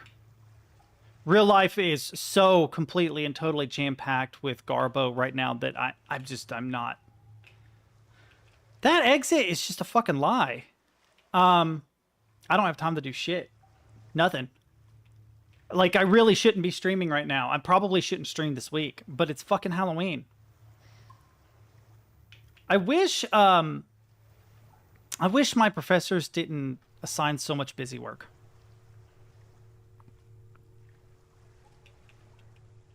I don't mind hard homework. It's just busy work that's.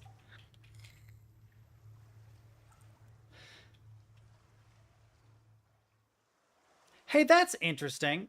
The center isn't exactly center.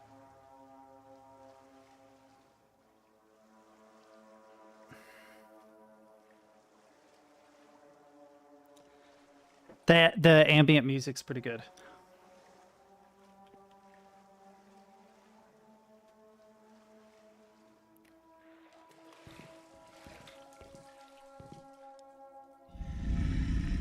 I knew some shit was moving.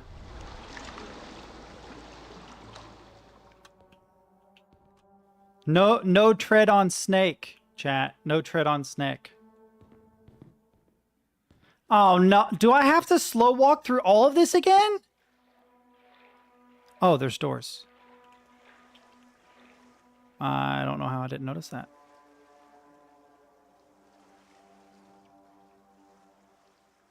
You know what it looked like? It looked like one of the sand snakes from Beetlejuice. But purple.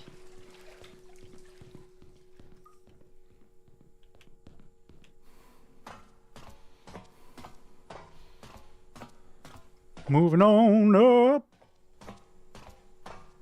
to the snake worm.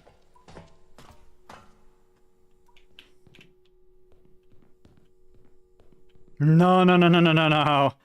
This is how I get to go hang out with Snake? Okay, fuck it. Let's go.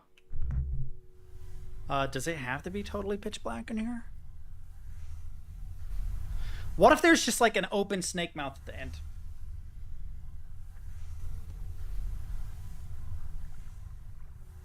You can see the outside reflections of the lights inside. Oh, Pepe. What's up, Pepe?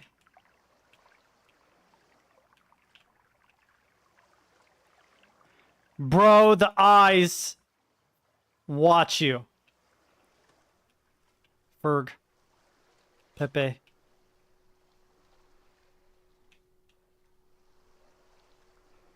How many chapters are in this game?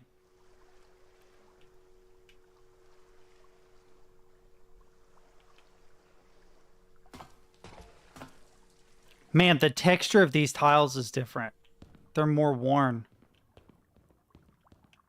Oh, he doesn't... Oh, hey, that's creepy. What the fuck?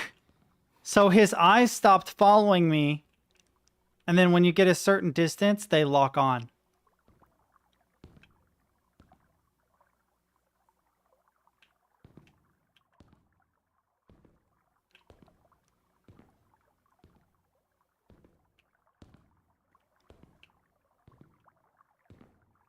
If I get really close, will it trigger?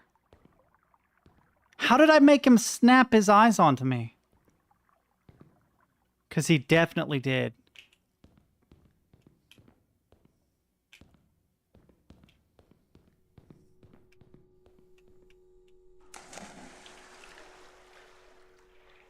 There it is. It's fucking creepy, man. All right. Moving on. This area gives me like Five Nights at Freddy's vibes. Wait. Are more eyes watching me? Hang on.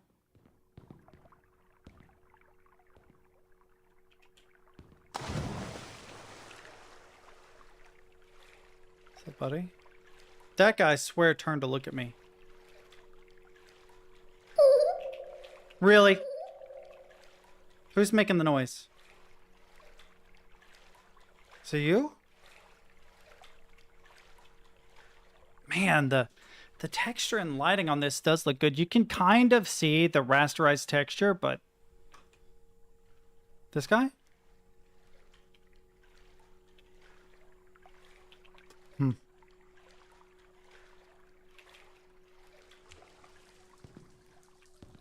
Alright. Oh, maybe it's this little dude over here.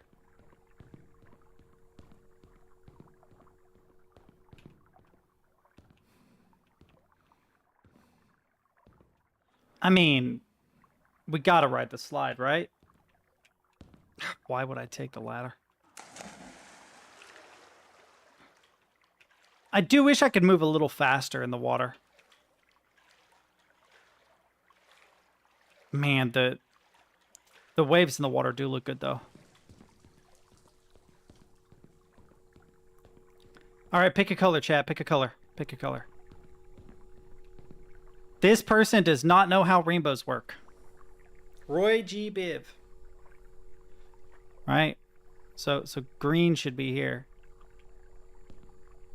And then blue. And then I guess indigo violet, but this is like teal. Green? Okay.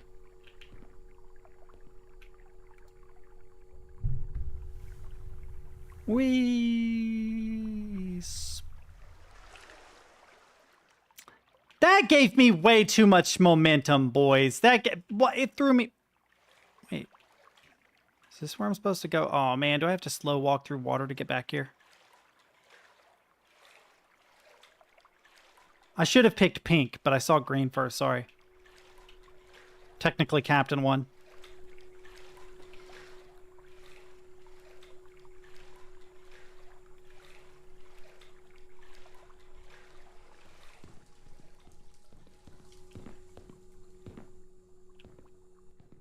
I like the footsteps sounds when you turn. Oh, it didn't do it. What? Oh, it just fucking made a liar of me, dude. I swear it made a footstep sound when I turned around. Do I take the slide or the stairs? I mean, obviously slide. It's probably quicker. I don't have to do anything. I can drink my coffee while we're going down. Making my way downtown. Moving fast. Hang on. That was way short.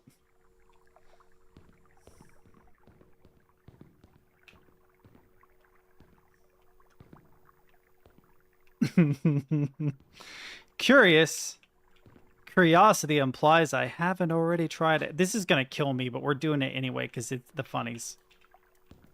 Oh, we're not doing it anyway because it won't let me.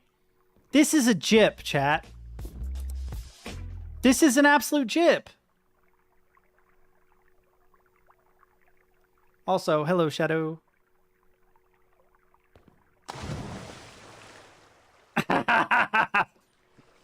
You 100% need to add an interaction with the slide there. Because I was curious. I was like, wait, there's no interaction. I feel cheated, right? But to be fair, you would climb up this, go on a slide, and then it would kill you. You definitely got to have that. You've got to be able to interact with that so that you slide into oblivion. That'd be so funny. But no, it's pretty good. For a liminal space game, yeah. Kind of reminds me of Pools a little bit. But then again, everything in the the backrooms arena kind of has a similar vibe. Mostly. For the longest time. I thought that mostly was just some shit that I concocted in my head. Yeah, no, that's Newt from Aliens. When I went back and rewatched them, I was like, oh, ooh, another slide.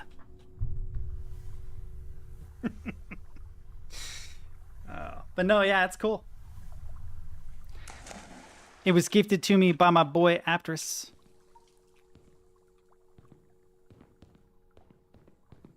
I get a little lost sometimes, but I kind of feel like that's the point. I don't suppose you could tell me how many chapters are in this game. I've completed Uno.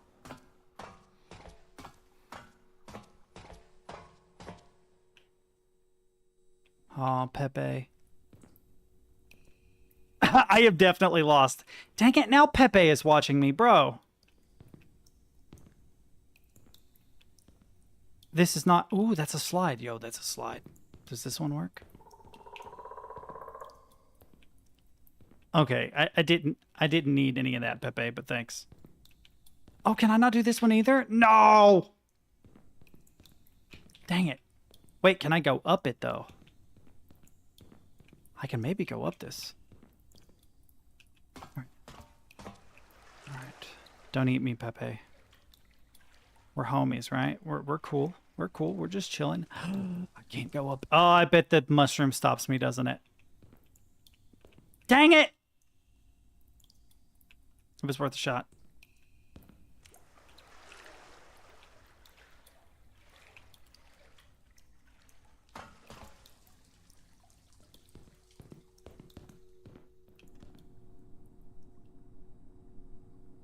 I was just in here. I can't go up those. I was just in here, right? Because I came through... Wait, where did I come through? No, I came... Yeah, I did. I did come through here. So that backtracks me. So I want to go this way. This is the new way.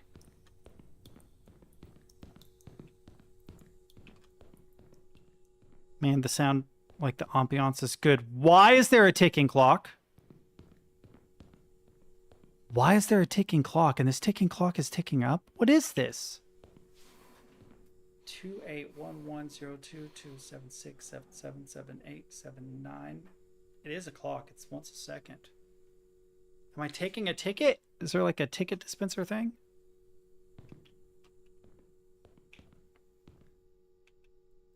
Huh.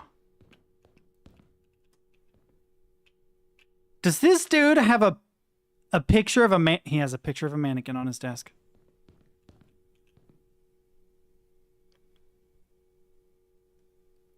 It says quit smoking in... Oh, I can right-click the zoom? Wait. Quit smoking in 10 days. Okay, the zoom thing I didn't know about. Ooh, ooh. Do I click it? Oh, I click it again to get it to come out. Okay, okay, okay, okay. Okay, the zoom thing for dramatic effect would be very helpful. Like looking at that mannequin's booty. Oh, man. You guys hear me talk about verticality all the time. This is really good. It's a good example of that. Where it feels like you just feel so small. You just feel so small. What are those? I'm going to abuse the zoom thing now. Are those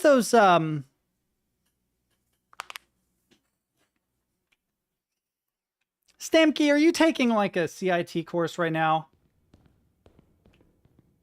He's working out how to like buffer overflow a damn clock in a video game. It probably just resets.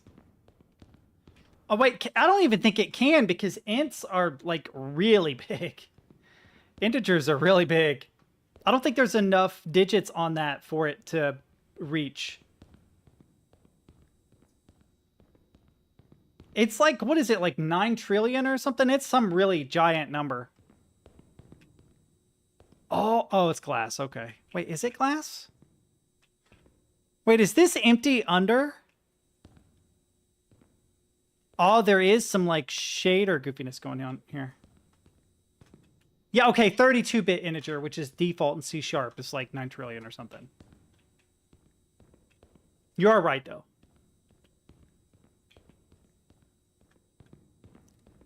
Aren't what? How does C++ define those? I'm guessing you guys have like unsigned int, signed int, well, which is just a regular int. So you have an unsigned int, integer. You have short, unsigned short, right? I actually don't remember all my number data types, even in C#. I got a list of them somewhere. But short it would be smaller. I don't know where to go. Oh, I do know where to go. So I'm either moving on up to the east side, Spirit in the Sky, or I'm making my way downtown, and it looks like I'm making my way downtown, chat. How did you know? That's my favorite song. Da-na-na-na-na-na-na. Na-na-na-na-na-na. Since basic etc. can be different across OSs and compilers, we now have... Okay, yeah. Okay, int 32t, int 64t, you went 32t, and so on. Okay, right on. That makes sense. That makes perfect sense.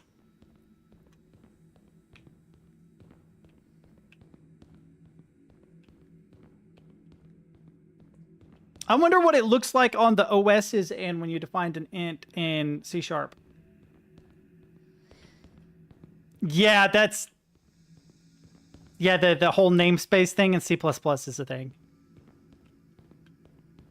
I think, though, that we're getting to a point in C++, it's just such a stupidly powerful language. I wouldn't be surprised if there's like a C++ revolution where... Yeah, it definitely is. It is ugly to repeatedly use, though, all the time. And then if using namespace... It creates ambiguity. We've talked about this before. So it's still good practice to use STD. Ooh, it's water. Let's go. I'm getting... Whoa, did they... Oh, hey, guys. Oh. That's fucking cute. Let's go. I am so curious if our if Skynet doesn't take over, what C++ will look like in like 2030 and 2040, because it's going to be around. I don't think it's getting replaced anytime soon at all. Didn't they just recently adopt something from Rust? Fuck. Borrow checking or something?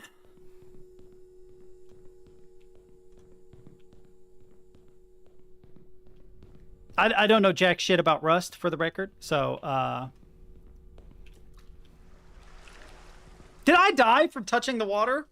I died from touching the water. Don't go in the water chat. Yep, I did. Shit. Okay. All right. Well, we made our way downtown. Now we're making our way up to the east side. Yeah, but obviously not all water is death. I'm going all the way up. I don't care about these levels. These levels are not important to me.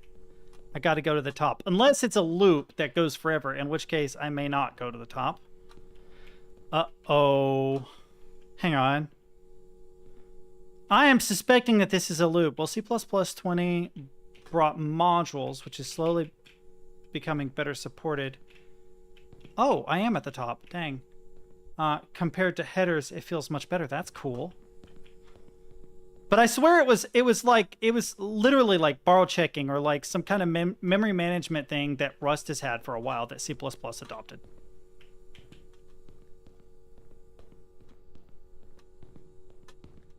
I could be wrong. It was a Prime video. I saw like the first minute of it. I don't remember exactly. Is this where I came from? It is not.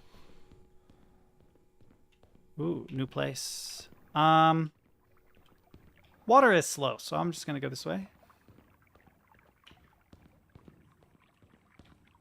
But no, if you asked me like, what programming language would you want to see, like, to want to see, you know, in a decade?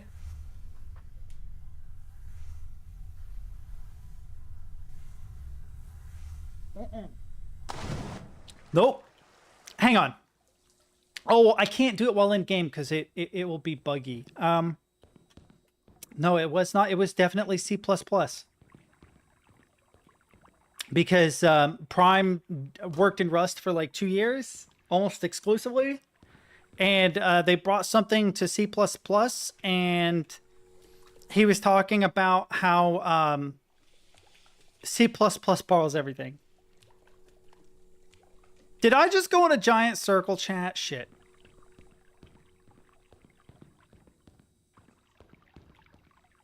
But I'll try to find it. I'll try to find it here in a minute. I swear it was like borrow checking.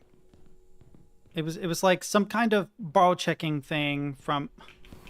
Am I going in I don't know where to go.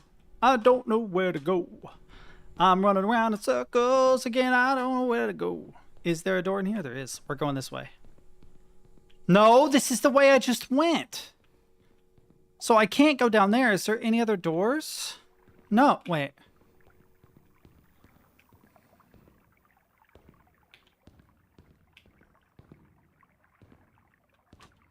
Hang on, chat. I'm gonna have to turn the AC on. It's getting hot in here. Right now, it's just a fan. Yeah, it's 75. So, for the record, 75 is not that hot. I wouldn't even argue that it is hot. But if it's 75 where the AC is, it is way hotter here because this PC puts out so much heat. There's like a 5-10 degree difference between where I'm sitting right now and where the AC is, just because this computer is a fucking powerhouse. All right, we're gonna backtrack and I'm gonna go the opposite way. I think there's another doorway down here.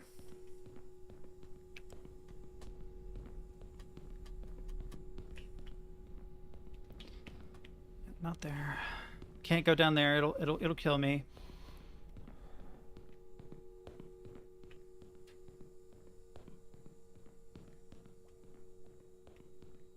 Yeah, Pepe. There's Pepe.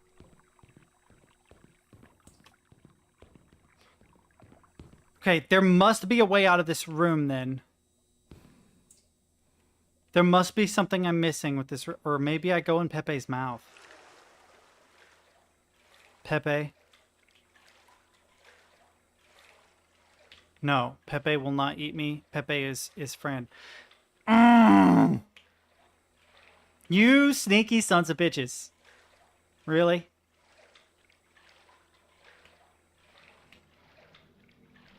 Oh yeah, this is a tall room. Ow.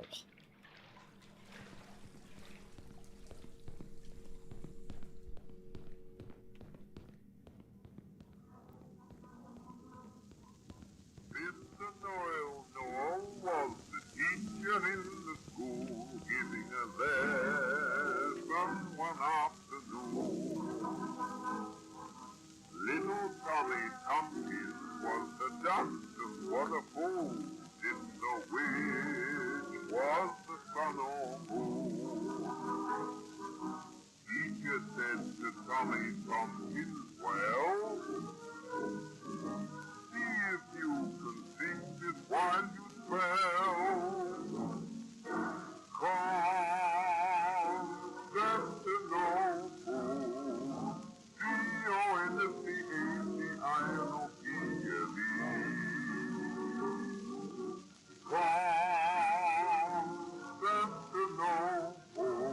I'm looking stuff up.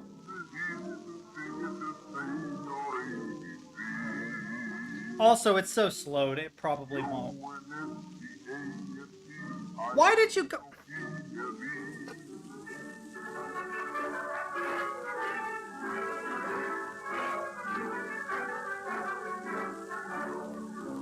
Yeah. I only saw the first, like, minute of it 3 weeks ago. The Primetime released a video called C++ is getting a borrow checker, and it has the C++ logo with a little rust crab on it.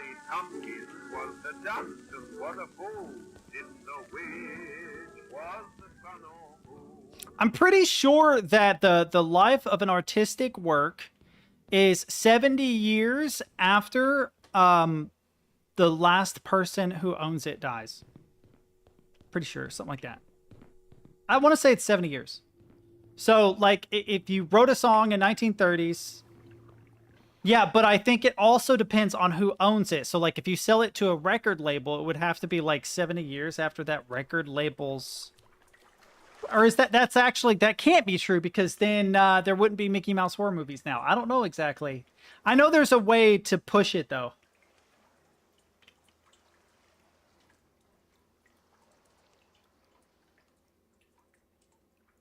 Pepe or plant?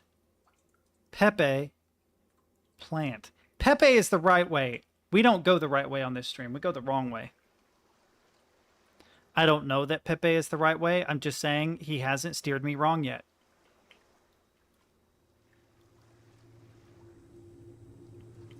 Welcome to the jungle. We got a single tree. We got all the things you want. Especially if we're talking about honeybees. Ah, there is no way to avoid the Pepe. That looks like death. Okay. That looks like death. Okay. Maybe they're not death, though. There's a light here. We'll try it. Death? Oh, no death. Okay.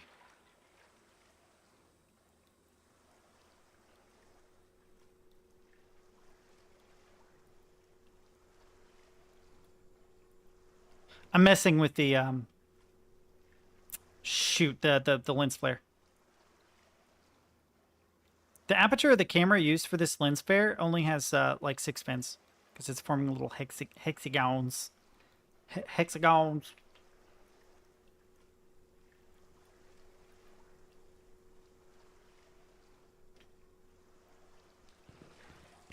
You can, tell how high quality a camera is by its lens flares. Legitimately. The more round the lens flare is, the more perfectly round it is, the more expensive the camera probably was. Of course, we're recreating it in this case. Wait, that's interesting. Okay, if you back off, you can see the 6 sides, but if you get close, it gets round. Interesting. Oh, it's the Backroom's Butthole. I've heard of this place. Oh, no! I meant to circle it. I fell in the butthole chat. Oh no.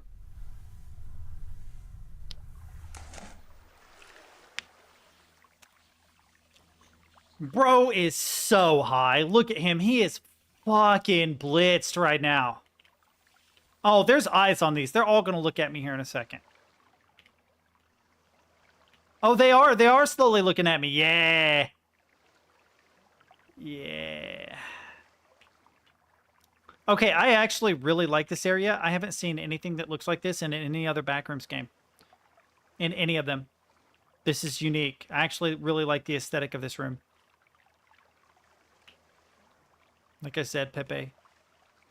I know people are like, oh, he's the fucking Undertale flower. No, he is not. He is definitely a PvZ flower. That is a Plants vs. Zombie flower. Notice how there's no sunlight? That's why he's around. He dispenses sunlight so we can kill the zombies. It's also why we have mushrooms. It's for the nighttime. Unfortunately, we only have the purpley ones. I think they're actually red toadstools, but you know what I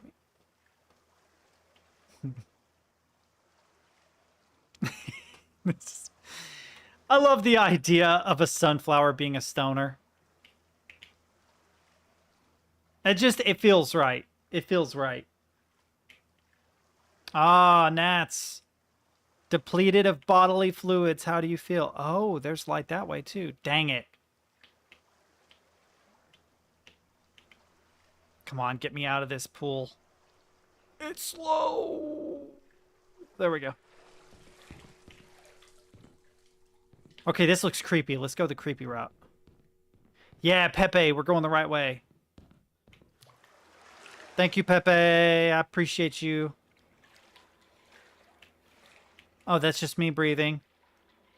What's up, Stoner Flower? You good? Oh, that means one of them moved. I don't know which one. Where does this go?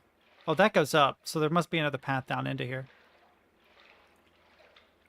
The only problem I have with these pool sections are that movement's a little slow, which is realistic, but also it's like...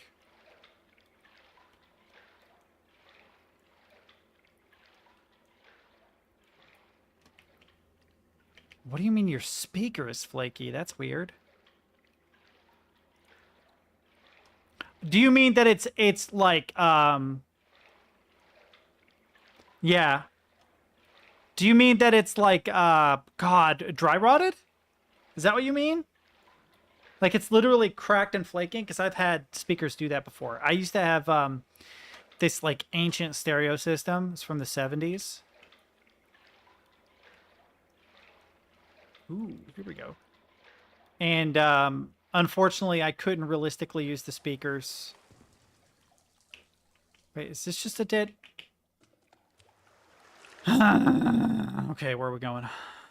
Is this an output or an input? Let's hope this is an input. I think it's an output, though. I think it goes up. It looks like it goes up. Ah. Short, then, probably. Have you checked the wiring? If you open up the back of the speaker, look at the soldering points. Make sure something isn't just separated by a little bit, because sometimes you'll bonk it and they'll touch and you'll get volume. And you can literally, even if you don't have a soldering iron, like go to a craft store and get a wood burner, or go to a fucking a tool store, a hardware store, and get a soldering iron. There's probably enough there that you could just heat, press, wait for it to cool, let go, you fix your short. I've unfortunately gone through a lot of broke-ass speakers. It's almost always a short when it does that. And it's usually super easy to fix. It's like 5-10 minutes, depending on how easy it is to get in the speaker.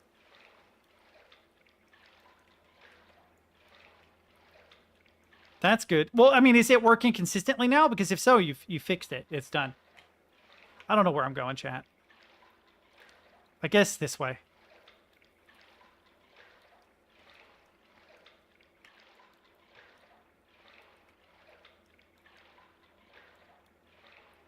Oh no, there are too many Pepes. Is this the Pepe I saw when I came in? Uh-oh, I got myself turned around. Where are you, Pepe? Pepe? Pepe. Is this where I came from? It is, right? It is. This is the way I came. Oh, I went in a giant circle. So, if there's a Pepe here, I need to go to the next Pepe. Where's the next Pepe? This way? Wait, does that go down or is that up? That might go down. This one might go down, chat. No, it's the same damn one. It also goes up. So this way. The first time I ever soldered something. Ever. 12 years old. 12 years old. I had a wood burning kit that my mom got me because I was an artsy little shithead. And so I would, you know, do wood burning stuff. Yeah, this place is just a giant dead end, I think. I'll try back there. Anyway, no, that's also a dead end.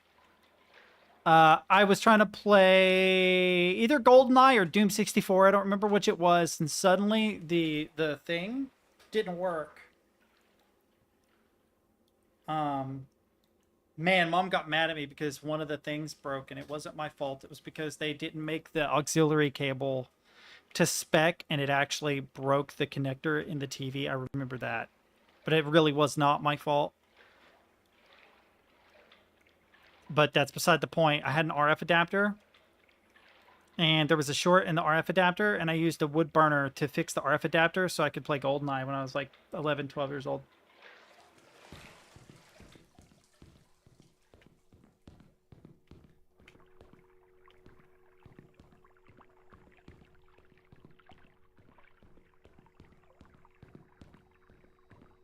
Yeah, I felt like a genius for doing that. I'm like, oh yeah. Ba-dum-bum, ba-dum-bum, ba-dum-ba-dum-bum. Boom, bum, bum, bum, bum, bum, bum, bum.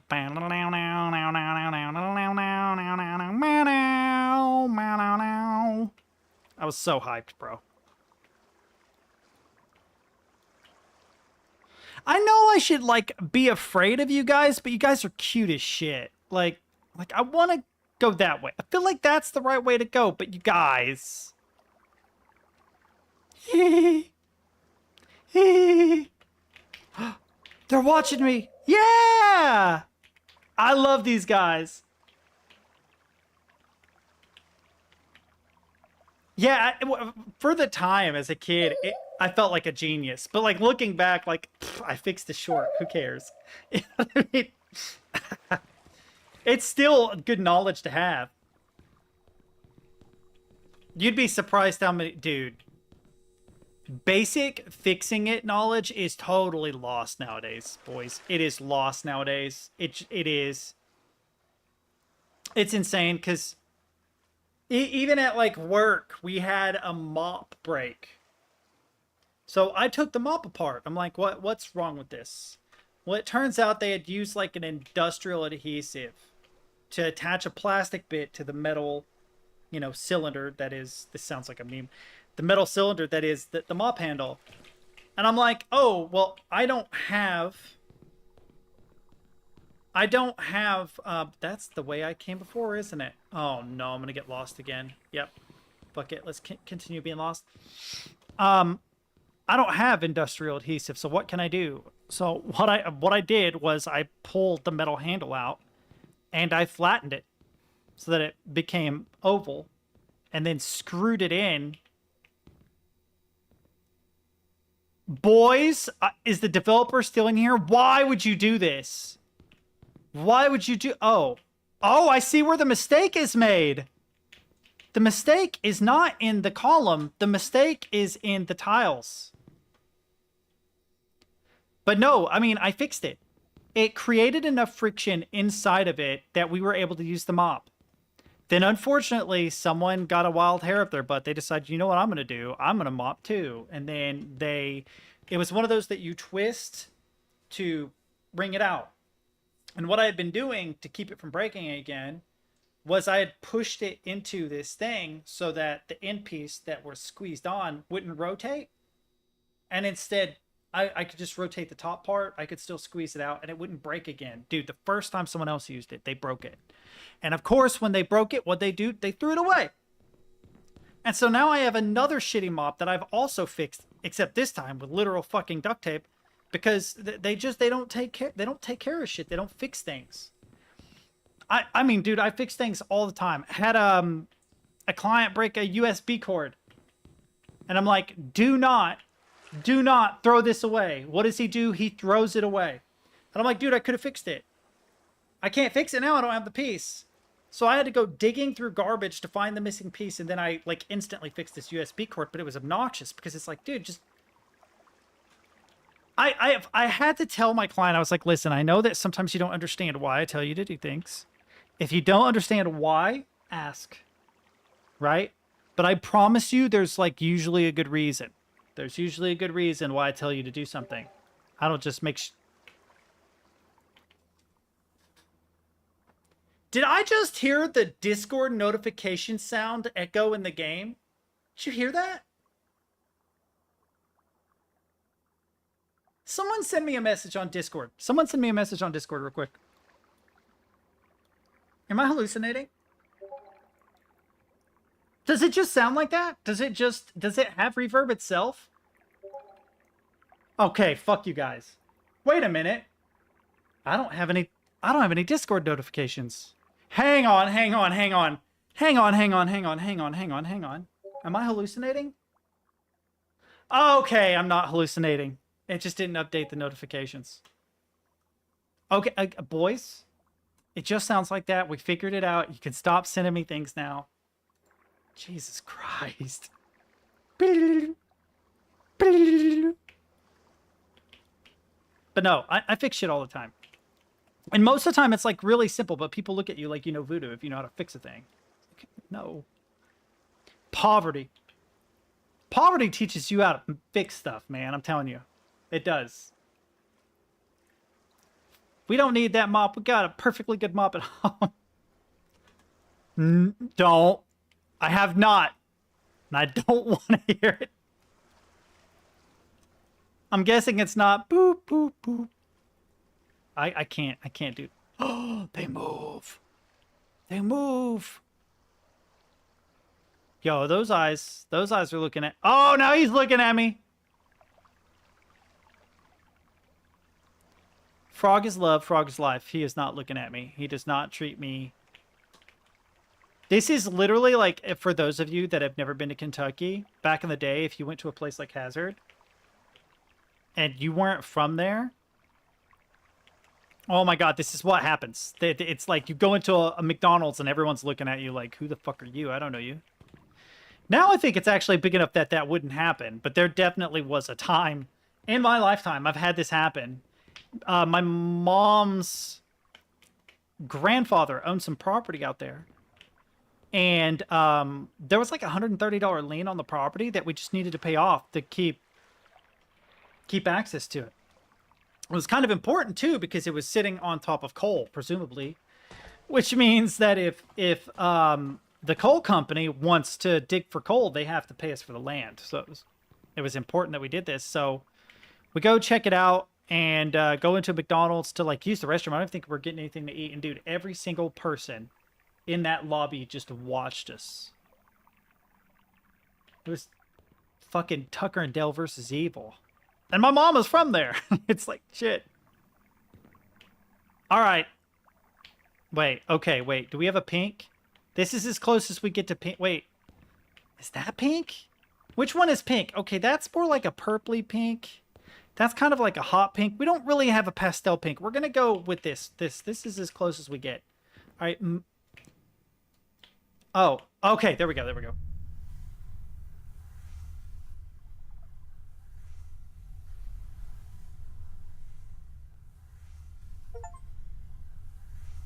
What if you pick the wrong slide and it just murks you? There's just a wall. You're going like 160 and it's a concrete wall. Oh no. Oh my god, all my childhood fears in one scene. You haven't lived until you've been stepped on one of these things. Oh yeah, that's another thing. You don't, like, bounce.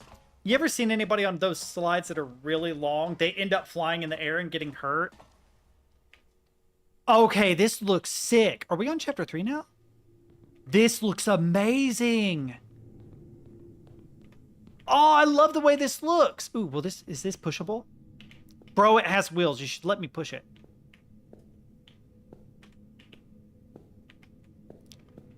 Dude, drowning in a ball pit is your dream? Listen, what happens between you and your, you know, state-designated dominatrix is your own business. I'm not gonna judge. But this place seems familiar, it says. In Soviet Russia. Okay, so when I was a kid, I ended up in a really, really, really... Ooh, frame rate. A really, really, really, really deep ball pit. It was like 5 feet deep. And I knew it couldn't hurt you, technically, but I was very young. And when you're completely buried and, like, immobilized... Bro. It was a startling experience. And what there was, like, a new fear that happens after. I don't remember where this was. But I just remember being, like, completely buried in a ball pit. Another fear that happens is when they come to get you, you hear them getting closer, but you can't see them, and you just think, I'm gonna get stepped on. They're gonna step on me. I do not remember where this was, because I would have been like 2 or 3 or something. I do not at all remember where this was. I just have a very vivid memory of it. I also have a memory of drowning, though, and when I asked my mom about it, she's like, that never happened. And I'm like, yeah, it did. I remember it. I drowned at a water park when I was a kid and was revived by a lifeguard. I remember she was hot. I didn't know what the concept of hot was then, but looking back on the memory, it's like, damn, Baywatch babe brought me back to life. That's cool. Oh, I thought this was a slide. It's a weird physics thing. You can feel the physics snap to a new thing, though. You can see it jerk a little bit. Have I told you guys about drowning? I definitely did. Like, I'm a terrible swimmer. I'm a very, very bad swimmer. And I don't know that this is why, but I feel like it's why. I remember going down a slide with either my brother or my dad when I was a kid, and the water was deep. Yeah, it's not smooth because it's snapping. Like you hit like a new vertices and it snaps to that vertices like average angle or whatever it feels like. Does that make sense? They should linearly interpolate. I'm not smooth and it's not smooth. Yeah. I'm not sure exactly how that's handled. So I could be wrong about it. Okay, we're back. We're back mostly to normal. Ah, there we go. Okay. The frame rate's still a little weird.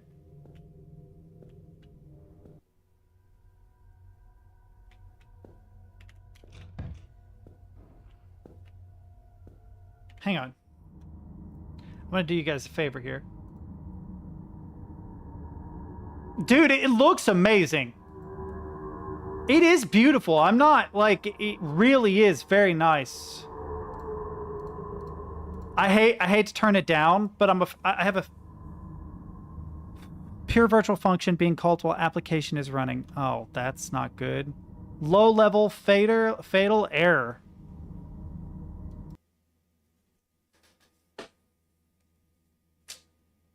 Whoops.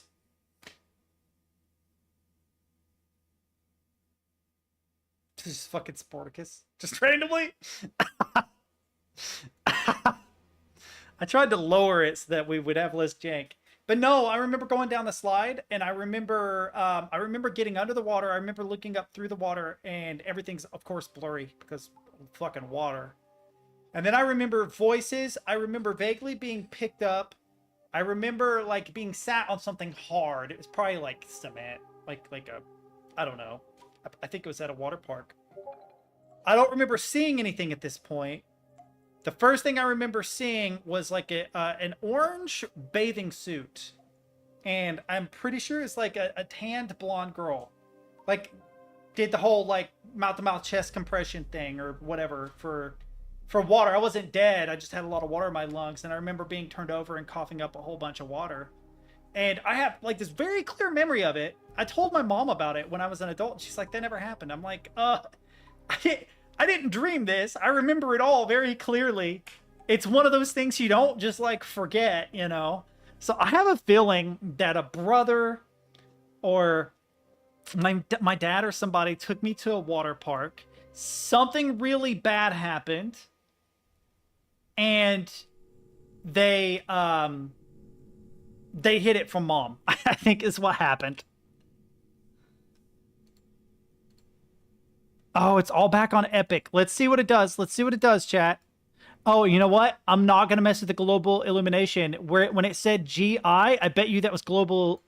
Yeah. I bet I can force it to crash by changing global illumination. Let's see.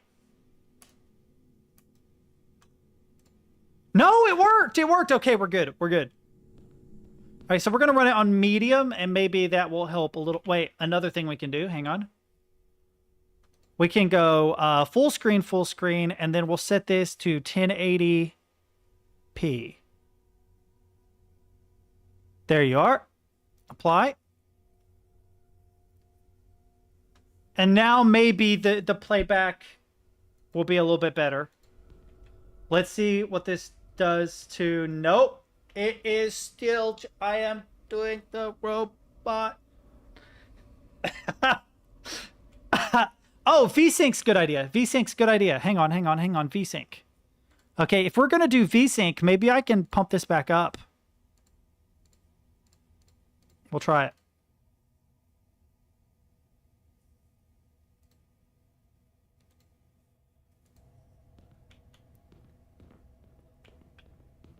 Yo, you're a beast! VSync fixed it.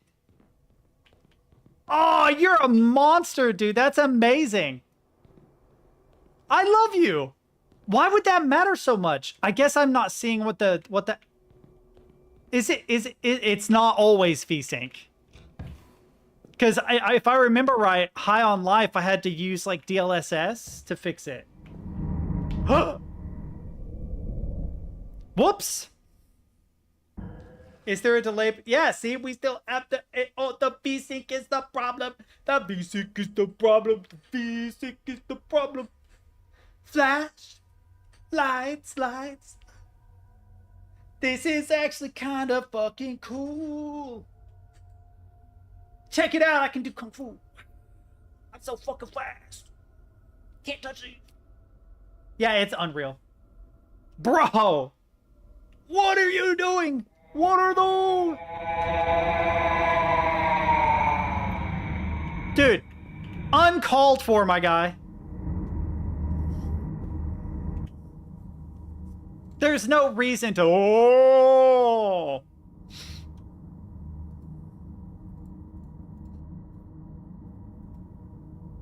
She walls all my back rooms until I pulls. I'm going to hell. Is this better? Okay, so... Ooh! Oh, it's a choir! Oh, no. Too far away. Yep, turning down settings helped. Hang on. Secrets. Oh, I can't close the door again. What you got going on down there, buddy? So, VSync plus... Fuck it. I'm going. I want to see what's down here. Oh, I still die even though it's empty? Why would you give me an empty room? Oh, wait. Ah, the water sound effect made me think that I had discovered something cool. To be fair, the game still looks really good on medium settings, by the way. Is it a little less? It's a little less, but honestly, it still looks pretty solid on lower settings, and it looks like it works better in-game.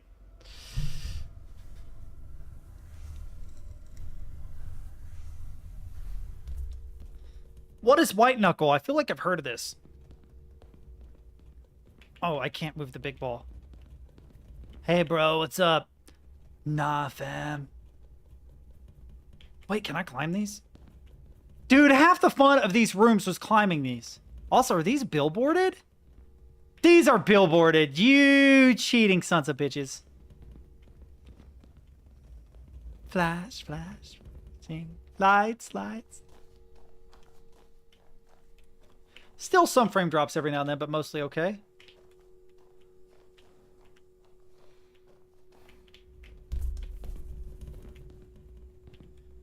Dude, it's always Unreal Engine, and I looked up a fix on it, and a guy recommended a fix that works, that worked really well. At least the people that were in the forum with them were like, "Holy shit, this solved my problem." One of the suggestions was obviously like use DLSS, but not every game offers that. Unless, can you do it in NVIDIA GeForce? Can you like force DLSS on games? I actually don't know if you can do that. Can you do that? I feel like you can. Can I go into like NVIDIA GeForce Experience and have it? It is per game. Fuck! I was like, man, I'll go into GeForce Experience and I'll make the set and fix it, but no. Because I want to get some no HUD footage of Forever Winter just in my free time.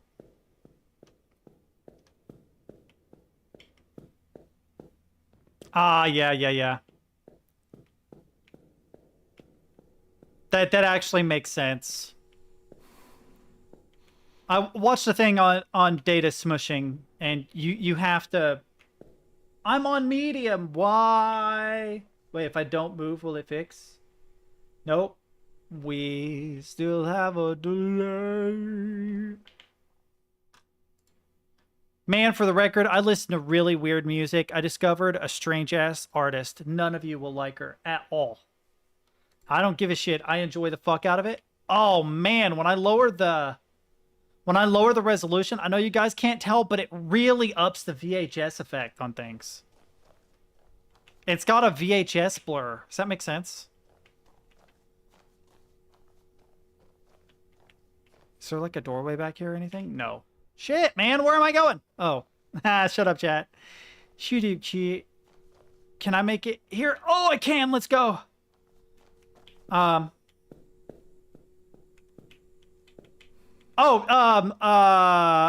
Lingua Ignota. Lingua Ignota is this fucking really fucking... She's like obviously like an opera or a Baroque style singer. And I guess she got signed on to Sargent House. And she makes the fucking weirdest avant-garde music. I saw a guy describe it. He said, oh God, I don't want to quote the guy because it was such a unique quote and it's so accurate. But there were a couple of descriptions of it. They were talking about how like metal music strives for anger or angst or a state of like a feeling of sadness or depression, like, you know, depressing black metal, for instance, right? But her music is more like theme songs to the burnout of feeling miserable over a long time. And I'm like paraphrasing because the quotes were so good, but holy shit, she does polyphonic singing in one of her tracks where she's singing two pitches at fucking once. And she can also do fry screaming, or not fry screaming, but fry vocals, not screaming, which is the but she can actually sing pitches down here, which is really weird for a female. Very, very interesting artist, and it was just one of those things that ended up in my suggested. I'm like, what the fuck am I listening to? And then I was just captivated. I'm like, this is like modern classical music or something, man. I don't know how else to describe it. It's definitely not for everybody, though. Because it'll be like this beautiful Baroque singing and then just this loud crash of breaking glass and discordant instruments playing in the background. It's fucking wild. It is wild. And there's also like elements of hymnals, which is really weird. In fact, she even sings a German hymnal, which... Listen, Christians, I don't mean this disparaging at all, but y'all gotta work on your music, okay? you really got to. That every time someone, like, I see them in memes and things, it'll be like, you know, a Christian oriented song, and it's just, they're all boring or mediocre. You guys really had some amazing fucking hymnals back in the day. Like, what happened? I know that's not for everybody, but there are some great fucking hymnals, man. There are. They have a quality to them that is really, really pleasant, and it's not been captured for a long time. Modern gospel music is so boring.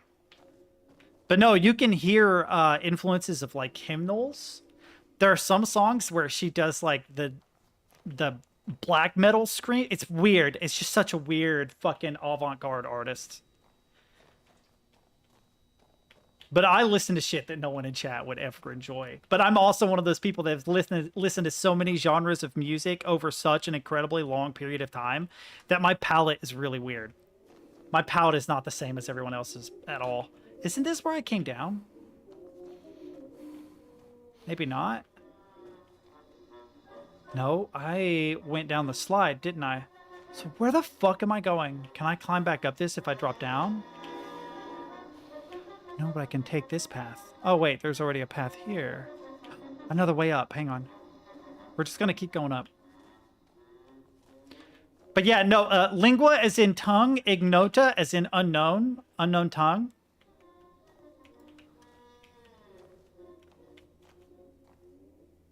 It's depressing. The music is depressing, but also really interesting. Okay, is that... Which one did I come up? I don't remember which one I came up, chat. Okay. Did it? Let's see. Does it do it again? It does, you're right. Okay, so not in-game. In-game, this looks fine. Can I do, like, some weird... Okay. Parkour!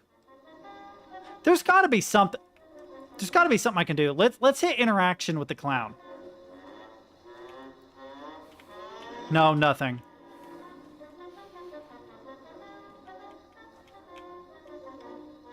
There's also, like, a slight edge there. Ooh. Am I supposed to get over there, maybe? Hang on.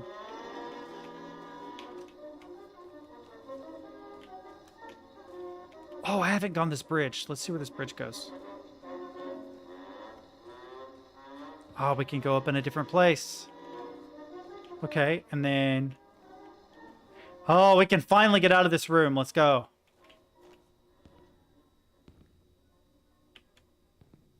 A long tongue. That's one of my favorite clips. I still think that one of the best clips you guys ever did was when I was screaming at the characters in Alien Isolation. Don't come over here.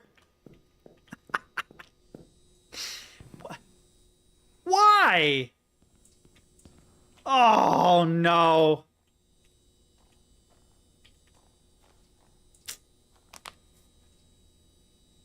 All right, hang on, Chad. I'll be right back. I'm going to go get something to drink real quick. Oh. If something pops out, just send me a Discord message.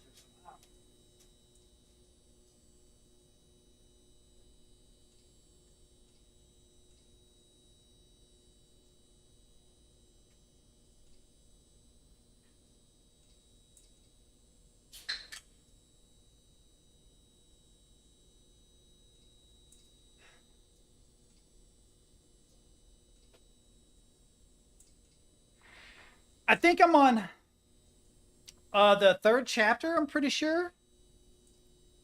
So maybe as many as 2 more. I don't know if we're going to do Alien Isolation today. I'm sorry about that.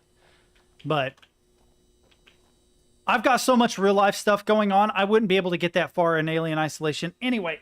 Oh, I was hoping I could land on that. I have to get off in an hour 20. Hope I can get through this game. But I don't know if I can.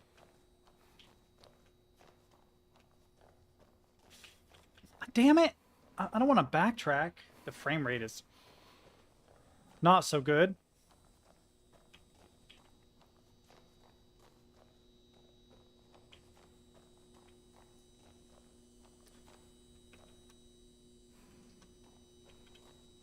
Tried that path already, so I must need to go this way. Maybe we're going down. Maybe we're going back to the ball pit. Yes, but Undertale. Antagonist run. Dude, there's so much going on in real life, and then I have a doctor appointment on Halloween. Oh, man. I'm actually really annoyed with the doctor because I was like, listen, please don't schedule it for Monday. And he said, okay. And then scheduled the MRI for Monday.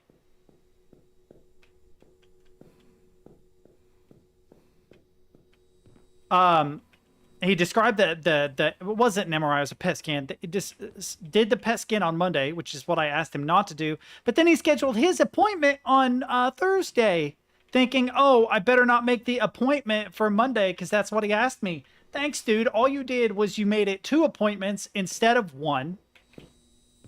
And this follow-up appointment is going to take about 20 minutes, maybe an hour if we're lucky. But it's a 2.5-hour drive up there for an hour-long appointment for a 2.5-hour ride back. Oh, I can't sit in the chair.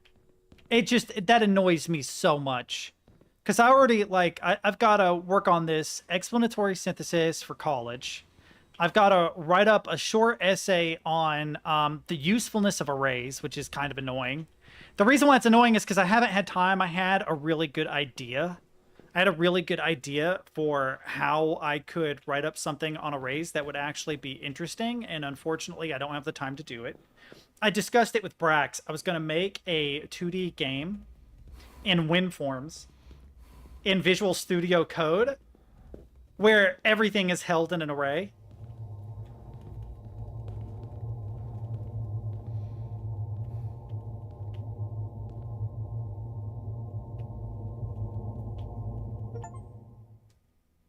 That dude, oh my god, Brant, oh my god. Okay, so either I just completed chapter 3 or yes. What Brant said, yes.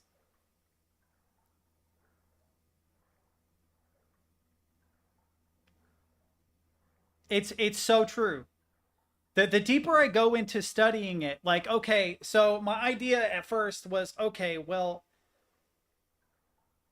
the state machine that I was doing in Godot, where you have different orientations where gravity can pull you down, left, right, or up, right? Those are mutually exclusive states, which are defined as vectors, and vectors aren't in C#. So you could have an array called gravity direction X and gravity direction Y, that collectively, those 2 arrays carry the vector for the direction of gravity, right?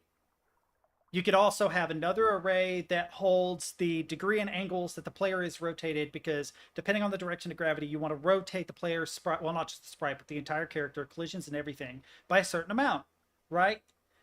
But then, like, if you have an array, for instance, that carries the names, the actual names of the states that you're iterating through, that's an enum. That would be better done in an enumerator. And then I'm like, also, couldn't we just combine these arrays into, like, a struct? Right? And it, like, the deeper I get into it, the more I'm like, arrays are kind of useless for a lot of stuff.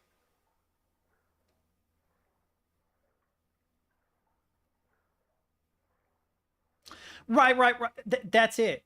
That's fundamentally it. Is that it is useful when you have a set of data of the same type that's related. But having me write like a short essay on it it's extra. Do you know what I mean? It feels like a bit extra. Like, how deep can I really go in on that subject? Really? It's not that complicated. I've used them before, you know, but I don't know. I keep finding myself like typing something up and being like, well, no, that's obvious. Well, no, that's better solved with this other thing, you know? Yeah, that's right. You're absolutely right. I'm just going to copy paste your statement in it. The concept of multidimensional arrays versus single dimension of arrays, which might not be the same size. Yeah, also jagged and parallel arrays. So what I was doing was I was typing up a thing where you have an enumerator that holds state names. And then you have arrays right? And these arrays are, this is literally from my experience working a 2D game, which is not how I implemented it in that game, but I know that you could implement it this way.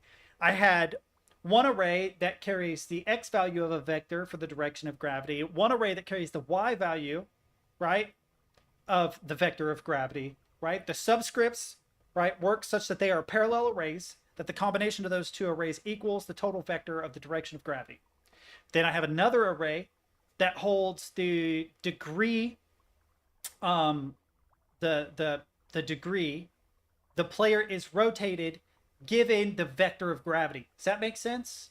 Right? And then you could have another parallel array even that holds the values for move left and right, because left and right is up and down if the character is rotated 90 or negative 90 degrees. Well, technically rotated 90 or 270 degrees, depending on if you're thinking clockwise, counterclockwise, how you want to measure it, blah, blah, blah, which actually does kind of solve some problems, because if you just add 90 degrees to the player's current rotation, due to the inaccurate nature of floating point numbers, you end up with like 90.0000168, blah, blah, blah.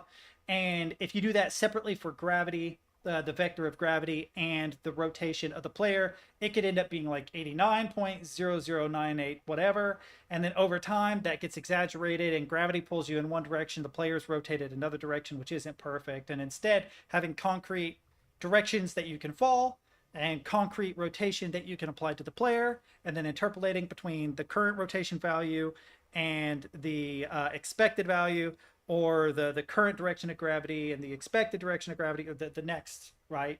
It's sort of like implementing a state machine, a combination of an enumerator, a series of arrays, and a switch case statement with a couple loops to iterate through the arrays as needed, was what I was going to do. Well, it's a C# class, so I can't do that.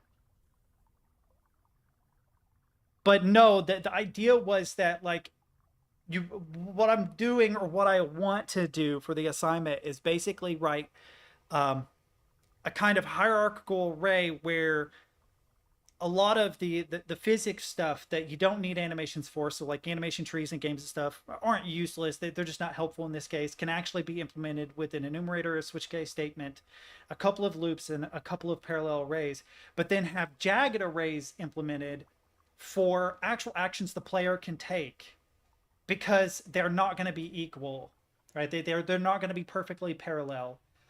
For instance, you might have a character that can attack while jumping and attack while on the ground, so that's equal, but you can't be in the jump state and the fall state at the same time, so those are mutually exclusive. So when you map those out, you end up with like a jagged array situation. But honestly, I'm just creating a shit ton of arrays to support my argument, which is what annoys me about it. It's like there's so many better ways to handle this. I don't know if they will allow that.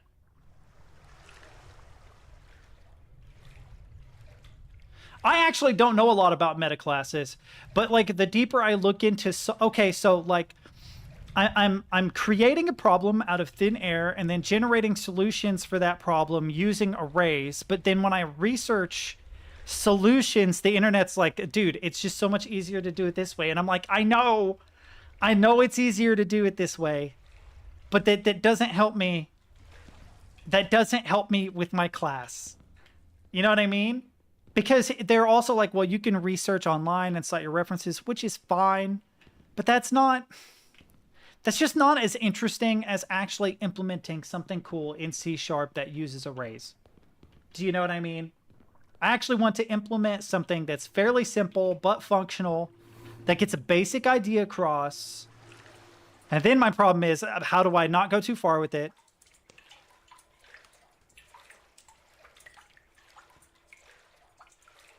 I will have to look into it.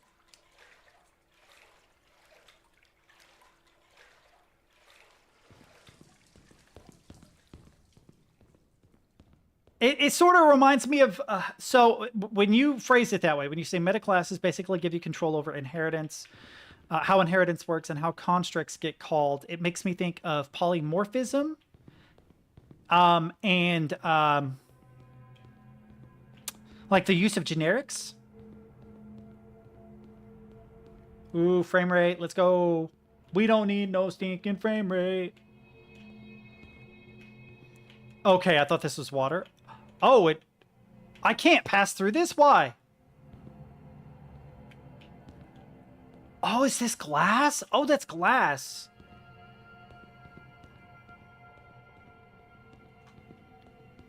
Right, because isn't that really what polymorphism is? You define some classes, and then the instantiated objects based on that class behave differently based on what's in the object, right? But that's fundamentally what polymorphism is. Correct? Or am I an idiot for thinking about it that way? But I used it once to get a proxy to an instance instead of the instance itself, which allowed the backing class to be. Okay, I could see where you're going with that. That actually does sound interesting. God, you guys are such nerds, though. It's so great having people in chat that are smarter than you. Yeah. It is VHS effect. If we turn it off, it's just clean. Man, tell you what though, suddenly it being on medium becomes very obvious without the VHS grain effect, although it also gets rid of the ghosting. Hang on. Okay, if I do that, can I crank up?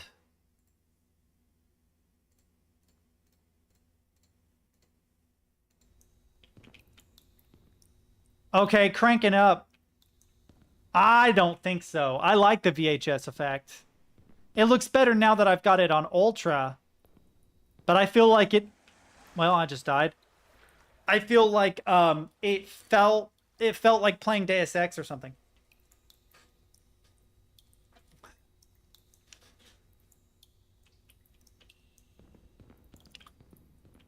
Like, I could tell that the fidelity was lower. The VHS helps to mask that.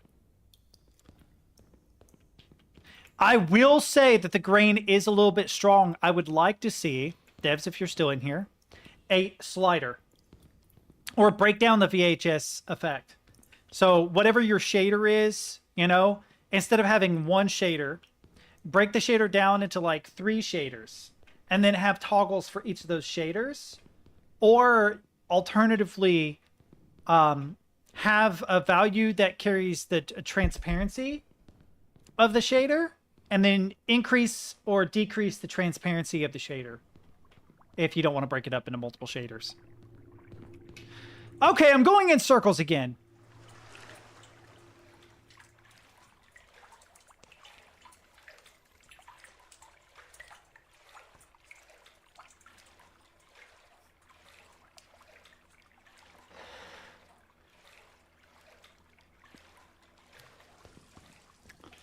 One thing I noticed without the VHS shader is you can see the edges of the texture. Do you see it? It's big though. It's a big texture. You can see the line. It's right here.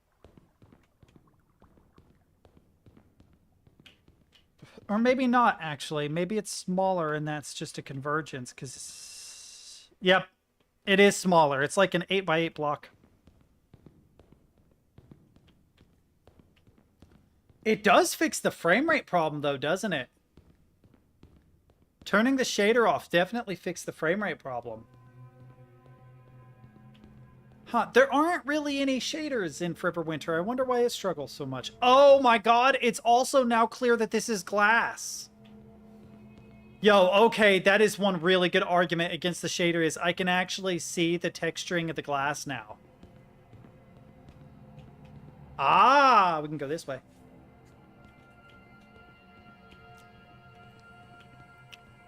But no, I also have a quiz tonight, and I have to work on my explanatory synthesis.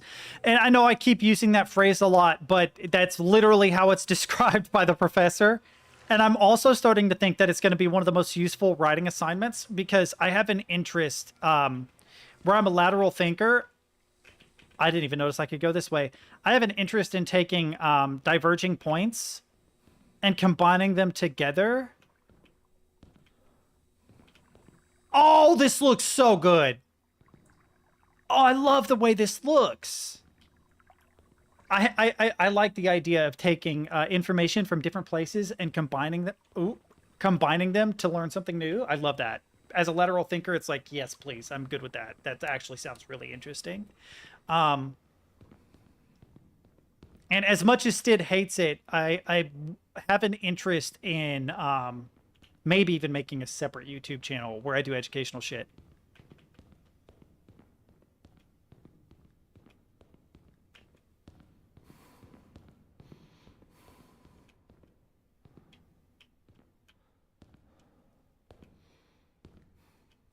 Oh man, they have their own machine learning algorithm. They have their own machine learning algorithm that detects whether or not you use AI. I don't use it for my English class at all, but I have used it for my programming course, but not to cheat. I will write up a solution to a programming assignment and be like, oh man, this is inefficient. And then I will feed it, oh, gravity.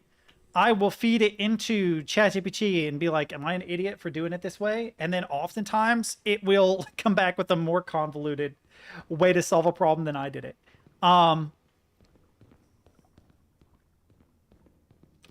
Yeah, I mean, Eastern America is fucking tight. Well, to be fair, I'm an American, so I am biased. America's pretty fucking awesome. I'm sorry. It is. Does it have problems? Holy shit. Yes, it does. There are a lot of issues in America, and you're going to experience a lot of different cultures in America too. Now, I don't mean like people of different like ethnicities. I mean like actual different cultures just from being in a different place. But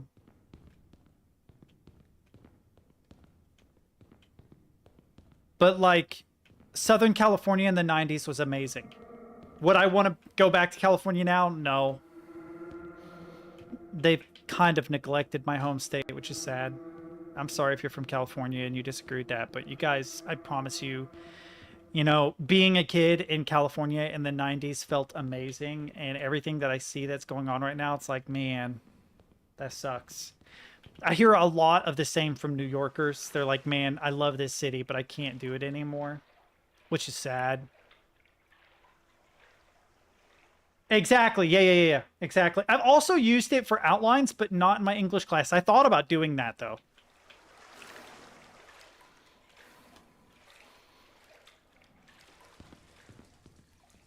And what it would still be like the same thing. It would be like, hey, ChatGPT. Oh, that's not creepy. This is my summary of the content that I'm using for an explanatory synthesis. Looking at the original article, insert article. Looking at my summary, insert my summary. What do you think I'm missing that maybe I should include?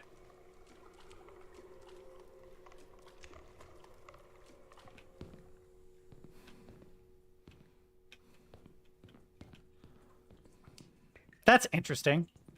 Pete Sanatello was opened up a lot of the rural small town America culture, which is pretty hidden. It is the majority of America. It is the majority of America. That's the thing. Oh, I went in a giant loop. Great. It is the majority of America. That's why I say I fucking love America, because rural America is amazing. Urban America, less so. I'm sorry. I've been to both. You know, I've been in San Diego. I've been in Dallas, Texas. I've visited other large cities. Dayton, Cleveland, Houston, Atlanta. Couple places in Florida before I was too young. LA, I guess, before I was too young. San Francisco, though, too young. Like, I could mention those places, but did I really experience them? No, I was like a little in. That's a very Kentucky way to describe a child. A litlin or a youngin. A youngin's another one. And there are definitely cool, like, urban areas. There's a lot of cultures to experience. You have access to a lot of things, which is really, really nice. But in my experience, rural America is just fucking great, man. I have been to Pennsylvania. Yep, Pittsburgh. I was only there for a short time, though. You're talking Rust Belt. Rust Belt's pretty cool. There also was like a time in the Rust Belt when it was like the cliche Americana. I wish I could really express that to people, man. It's kind of gone now, especially because a lot of manufacturing left the Rust Belt, which is really sad. But if you were like in Cleveland in, I don't know, the 80s, dude, you're talking about cliche America, white picket fences, 2-story homes, 2.5 cars or 2.5 kids, 2 cars in the garage. Like your dad goes work at the factory. He earns a pension. He's part of a union, all that stuff. Like cliche Americana. And it's pretty much gone now, which is really sad. I'm going to go this way this time. It's really sad that moving manufacturing out of the U.S. has really hurt those communities, and I feel bad for them. I don't know anything about that. There is Social Security in the United States, but I'm not going to get it. It's going to be eliminated from the books by the time I'm old enough to draw from it, and I don't have any savings because the economy is in shambles, so I'm just fucked. I'm going to do what the Vikings did. When I get old and feeble and I can no longer like manage, I'm going to go out to like McCreary County. Oh, I can't say the rest of this. I'll get kicked from Twitch. Just look up what the Vikings did to their elderly and you'll see where I'm going with this. Damn, I can't even make a joke. I'll get in trouble. Fuck. Although it's also kind of vaguely true. But no, man, it doesn't matter whether you're like in Montana or you're in Wyoming, or you're in Texas, New Mexico, Arizona, California. It does not matter. Kentucky, Maine, it doesn't matter. Rural America is like, it's so much more in common with each other than it is different from each other. And I feel like there's a lot of reductionist attitudes, especially from the right.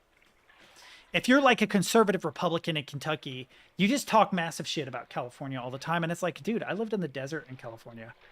But you think that there was like, they were all a bunch of, as you say, I'm not using this phrase, they're using it, liberal snowflake living out in the desert. No. Have you never seen Tremors? That's what they were like. It's actually weirdly accurate. They have so much more in common with you than you realize. It's really weird. Like, you go anywhere that's rural America and you're like, damn, this is actually not that different. The cultures still change. The accents change. There's subtle differences. You're going to find a lot more cowboys in Wyoming and in Montana, you know. You'll find a lot more farmers in, like, the prairie states and in Kentucky. But rural America, it's just like the nicest people for the most part. That's the thing. It's just such incredibly nice people. Burnt gummer. Exactly. That's exactly, yeah. Yes. It has a disproportionate amount of influence on everything. Urban areas do, yeah. Because the majority of the media outlets are there as well. So, like, even in my home state, if I get the news, I get it from Lexington or Louisville, which are the 2 largest cities in my state. Still, very rural state. And it's more accurate, I think, than, like, if I were in rural Texas and I were getting my news from Houston, Austin, or Dallas. It would be way different.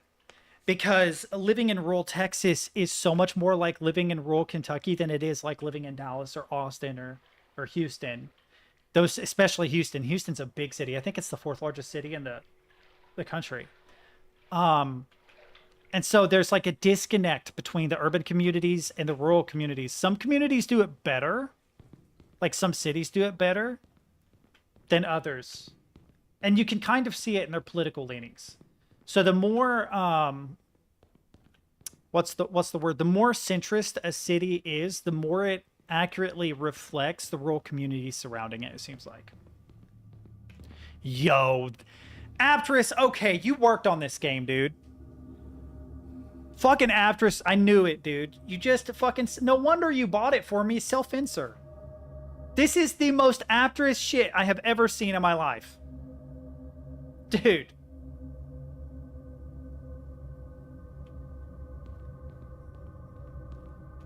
This is so this is fuck.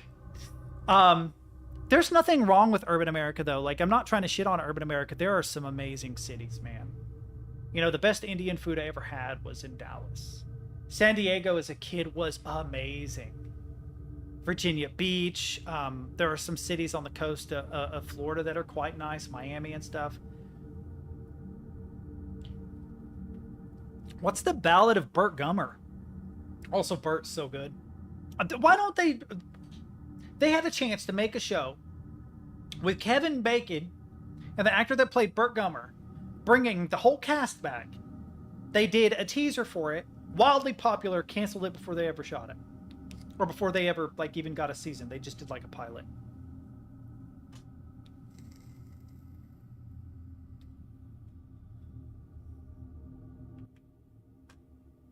What is this? I gotta see what this is. Gather around, little freakers, and you ass blast.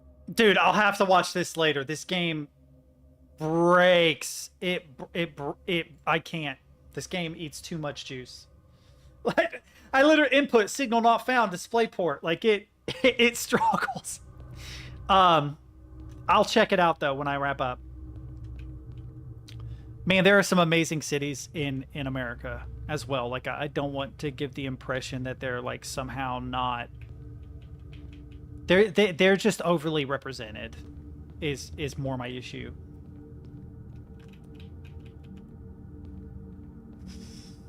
Whoa! Hey, wait, will this kill me? Oh, it will not. Shortcut. Let's go. I hope.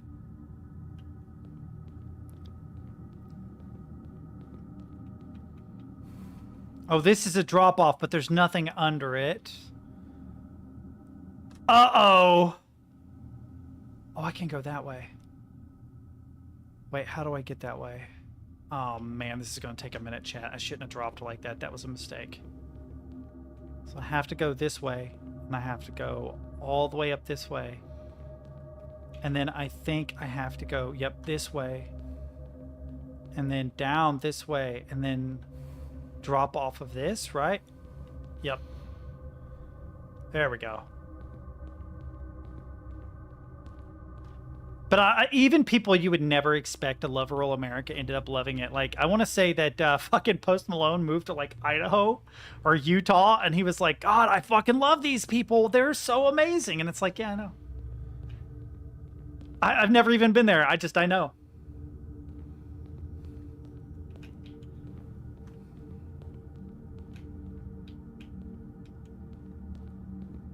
It's, yeah. Ooh. Ooh, this would be a great place for an Easter egg. What if I dropped on the top of this and walked it? I don't think that there's any good Easter eggs, though, or I would do it.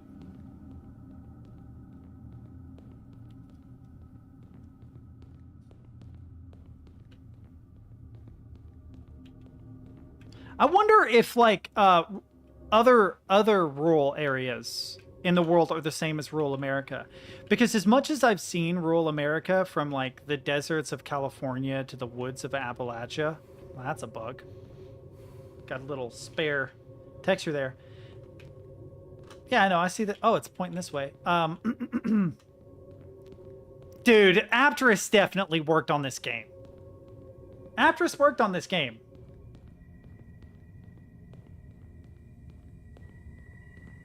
Look up in the pipe room? Okay, hang on, I will. As similar as they are, it makes me think that maybe, just maybe, it's that way all over the world. Different languages, but I bet you the culture, for the most part, and most rural, I won't say all rural, I'll say the rural communities in the West is what I'll say. Yo, that goes for a ways, doesn't it?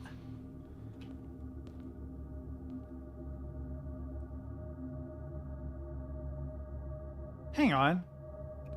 Hang on. The nut room. I mean, the pipe room.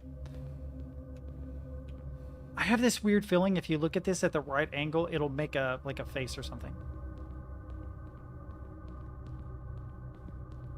I mean, rural America is basically just farmland. And then there are small towns with a lot of elderly people. I've never heard that before. Not at all like America. Only teenagers in these small towns. It's still quite big. I don't know who Ariana Richards is. I saw the television show Goliath, and there's this female actress. She's like 36, my age. She plays a character named Brittany Gold. Stunningly gorgeous woman. But she is so stunningly gorgeous, and I don't mean this to like be creepy. This is like an objective statement. It's upsetting. It's upsetting because she's the same age as me, and we might as well not even be the same fucking species. Like, she is a human being. I am fucking a Neanderthal or something, man. I don't know how to describe it. It's wild. Every now and then you see people and you're like, this is not even the same fucking phenotype of person. Oh, really? I didn't know that. Yeah, I know exactly. She used the 3D desktop environment in the Unix computer to lock and unlock doors, right? Yeah. But every now and then you just see a person and you're like, well, you're not real. This can't be real. Also, doesn't look like a plastic surgery person, for the record. Like, I get that if you're like a wealthy actor or actress, you could get things fixed. Never seen her in anything else either. And she's actually a fucking great actress. That's another thing that's a trip, is like really talented, actually. But she's working alongside Billy Bob Thornton, who is also just fucking ridiculously talented. Let's go! Wait, is this gonna kill me?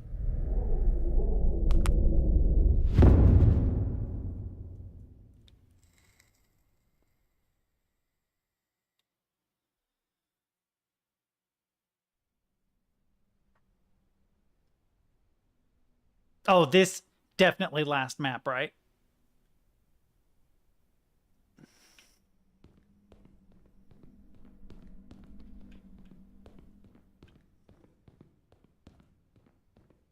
That is organic.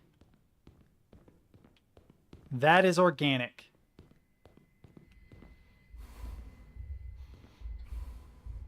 Okay, this is something I've not seen any of the backroom games do, and this is so good. I don't know if any of you developers are still in here, but holy shit, guys, this is great. This reminds me of Still Wakes. Does this just kill me? Damn, it does. Very Still Wakesy. I do think the sound design on the end scene in Still Wakes is a little better. The heartbeat is a good touch. But man, if you ever listen to the heartbeat at the end of Still Wakes, you're like, yo, whoever did that sound design was ridiculous. Ooh, it stopped. Oh, it started again. If you guys are ever making a game and you need a weird sound design choice, just let me know and I'll try to help you. I'll straight up tell you if I don't think I can do it, if I'm not qualified. I'm going to try and stick with straight for as much as possible. It makes it easier to backtrack.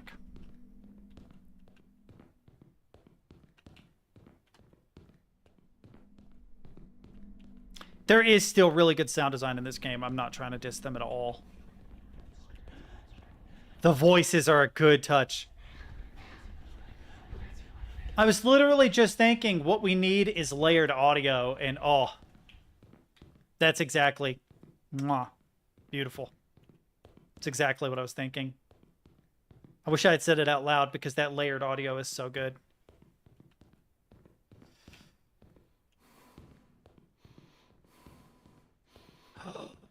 Yo, Bobdy? Is this a Bobdy reference? Yo, this is like a Bobdy reference. Let's go. We need some flies in here, man.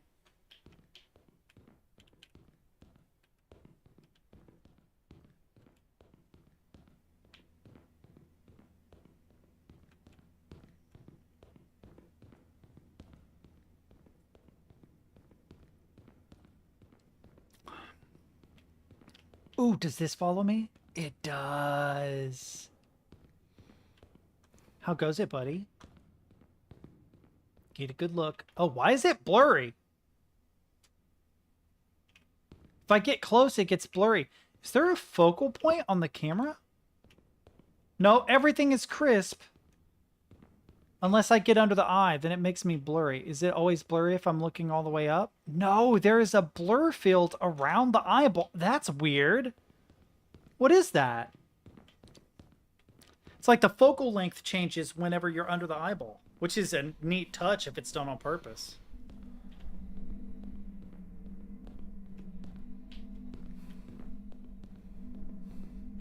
Man, this is super creepy. Oh, the verticality. Oh. Oh. I love it. I love it. I love tall maps, man. I don't know why I like it so much. I just feel like it's neglected so much in games, man. If I have to, like 3 screens to look all the way up, I love it. Make me feel small. Crush me, Deb Daddy. That's gonna get fucking clipped.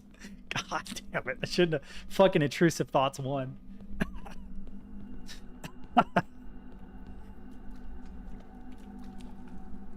I really feel like I'm in hell right now, though. It's an interesting ad, too. Like, if we act like, okay, backrooms were an actual thing, what if they're, like, just the layers of hell? You know, and, like, purgatory is the parking lot, and we're getting now down into, what is it, the 8th ring? For the violent offenders or whatever? And then the ring below this, it would be cold. It would be the betrayers or whatever.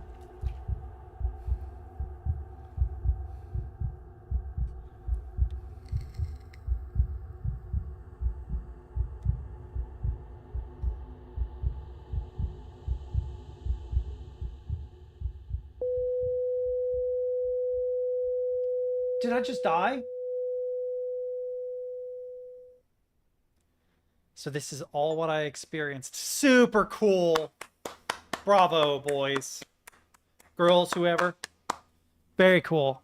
Sound design, actually not bad. Because as soon as I was thinking, man, there's not enough layering, and then I hear all this layering, I'm like, actually, there's a lot of layering. I'm wrong. Very cool. Very cool. Like, perfectly timed, too. Can I get to... boop. Very cool. Alright. Let's see the Bow to Burtgummer real quick. Gather around, little shriekers, and you ass blasters as well. Listen to my... I kind of hate the fucking Tremor sequels, I'm gonna be real. Because there's literally ass blasters. I forgot about the ass blasters. Human makes a tasty two-leg snack. But some say there's a man who ain't afraid to bite us back. Gummer! Gummer!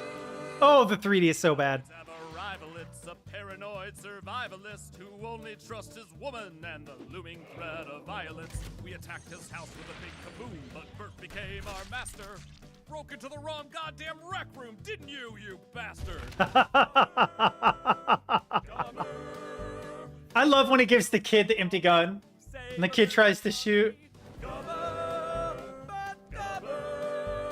When it comes down to it, it'll go all kamikaze. Good lord, honey. He got work as a mercenary down in Mexico. Then discovered shriekers and their heat seeker MO. Grew a slew of baby shriekers with his MREs. Then blew up and matte painted that oil refinery. Gummer! Gummer! All that he needs to ensure his survival. TNT, C4. Is a large grizzly big bore single shot BMG rifle. You smoked his ass. Bert headed from Argentina back home to perfection. Was eaten by a graboid, then got reborn by C-section. Met the demon flyers that no dragon could surpass. Last name Blaster. First name ass. Last name Blaster, first name ass. So dumb. He hasn't made a friend with any bureaucrats yet. Gummer, Gummer.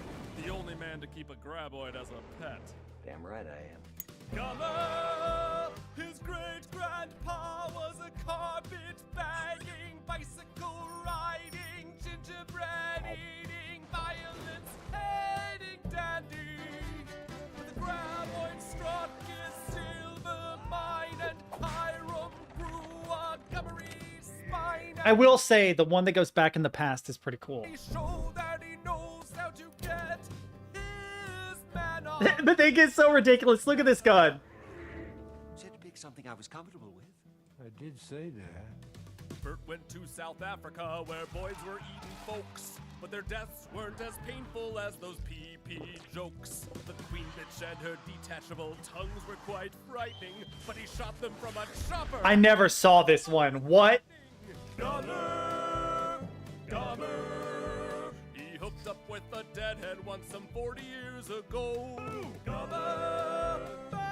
I have missed too many. I'm gonna have to go back and watch all the Tremors movies now. Ties of his own. Hey, I think we're vibing right now, right, Pops? Pops. Kind of like the last time, but instead of Africa, Bert tried to swap sand for snow to fight in Canada. Where did the fucking Canada one come from? How many are there? I've only seen the first 3 and the one that was in the past, the ye old Western Times one. There's a South Africa and a Canada. What? Killed more of our ancestors and got some tax relief. This time we could see for sure that Bert wasn't properly briefed. Gummer! Gummer! He'll even fight with venom in his blood when duty calls. Gummer! There's 6. Okay, so that's the 2 I missed. In the Guinness Book of Balls. What? Gross, huh? On Dark Island, a bell is tolled, and many muskets have gone cold. He's faced his final creature. Bert flipped the bird. I didn't see the series. He gave the queen her favorite meal, but he had one last thing to teach her. Gummer! Gummer! Wait, Gummer's dead? Oh yeah, there's also a TV show we never did see. Gummer! That's accurate. That's accurate. But we heard you finally got to visit Bixby. Bixby! So rest easy, little dragons, in your beds made of dirt. You'll have no more trouble from the Gummer that was Bert. But as you lay you down to sleep, I have one final thought. What if he's still out there doing what he can with what he's got?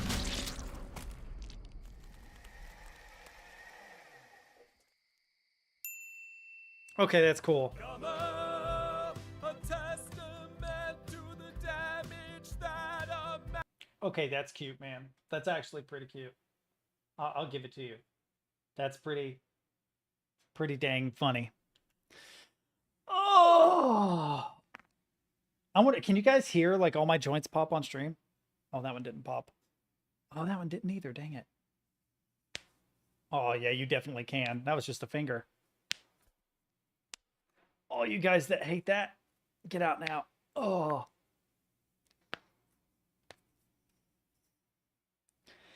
So what I'll say is that sometimes when they do silly stuff like that, it's almost more worth it because it's just so dumb.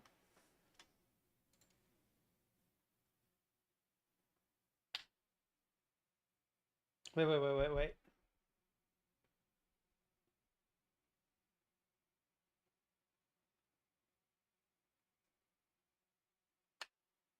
You just, okay, whoop, sure.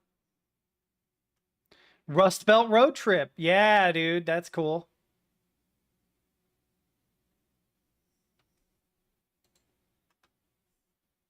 All right, hang on. Sentinello's amazing. That's no ordinary dragon.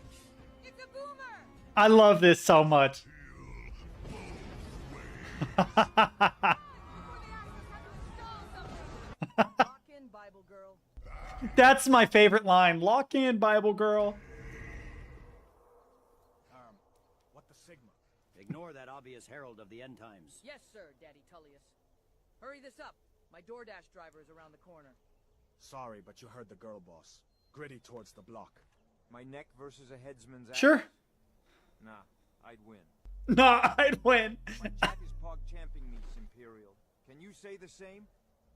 Looks like we're the only Chads who locked in. Was that deadass a boomer for real? The siphons of Social Security? It says escape bussin'. We've got to keep mewing. Come here, let me see if I can cut that cheap Etsy bracelet off. Now peep around for some shit to end their mewing streaks with. Lock in, bro. We could have hit the gym, but we finna hit these ops instead. So good, dude. So good. All right, hang on. Okay, test message. Beautiful.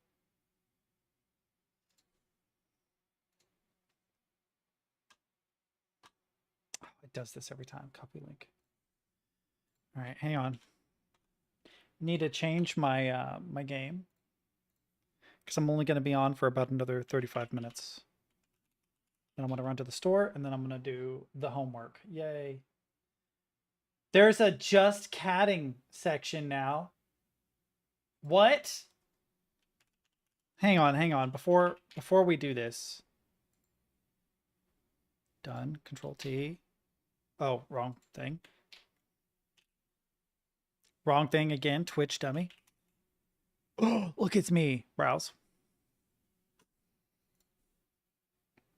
Search by category. Just catting. It is a category, though.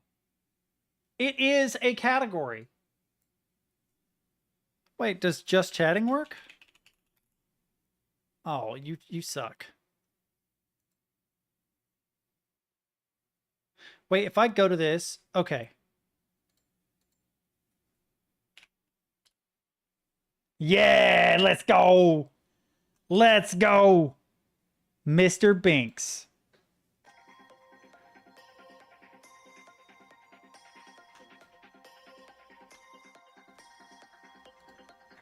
What this? Kittens, kittens, kittens. Yes, let's go. Yes, let's go. This is the best category ever, man. 7 viewers? Y'all are just fucking haters, man.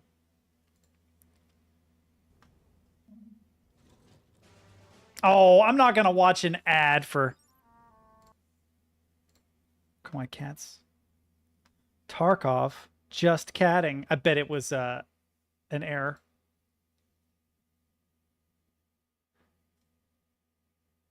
Oh no, there's only 2 cats in the just catting.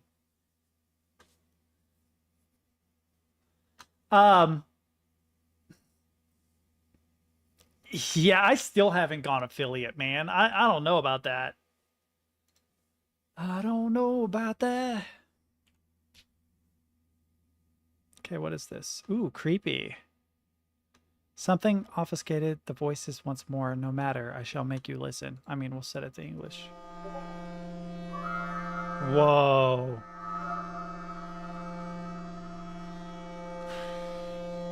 Custom cursor? Hang on.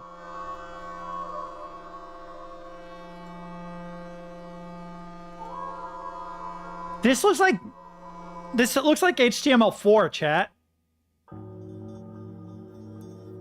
Oh, Aeus, the Transcendental Dreamer. Witch ID, Sacred Words. Oh, I don't have any of this.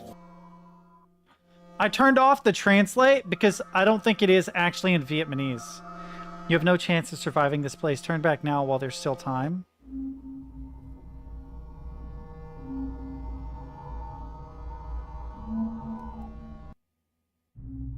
You there, turn back.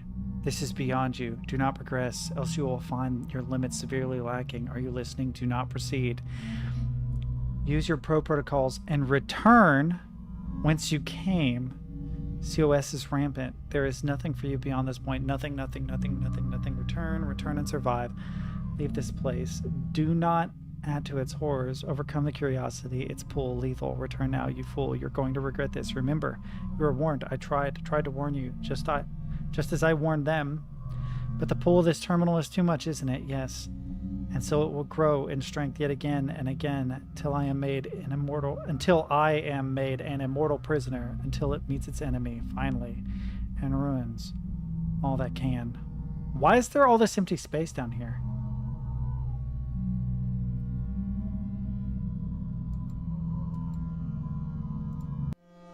Okay, that just goes back. Hang on. What's this?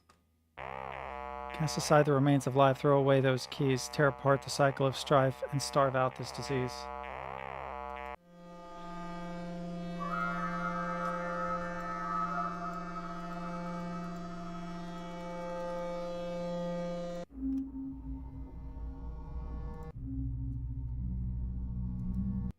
Oh, it is.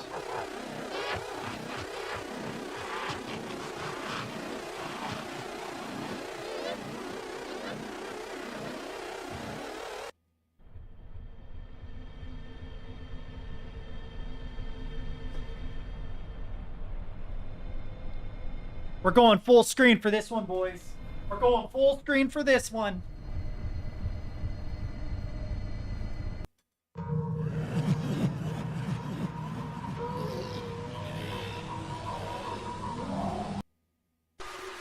It has eaten all the others it consumes intermittently. All low-class probes were destroyed. All watchers, regardless of classifications, were eaten. It watches always. Beware, turn back. Anomalies detected. COS detected. Annihilation detected. Proceed. What a waste of time. Oh no, it just says what a waste. What is that?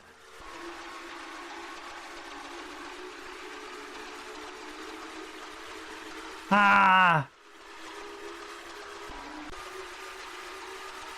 Death detected. We're all dead. Whoa, terminal 82041 online detecting cute signatures. Relaying available data. Sea creatures love you forever. COS irrelevant. Terminal structure huggable. Proceed. No, really, please proceed.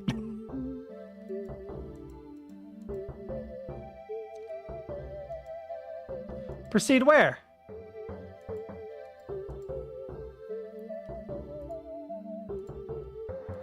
I wonder if there's... Isn't there like a highlight link?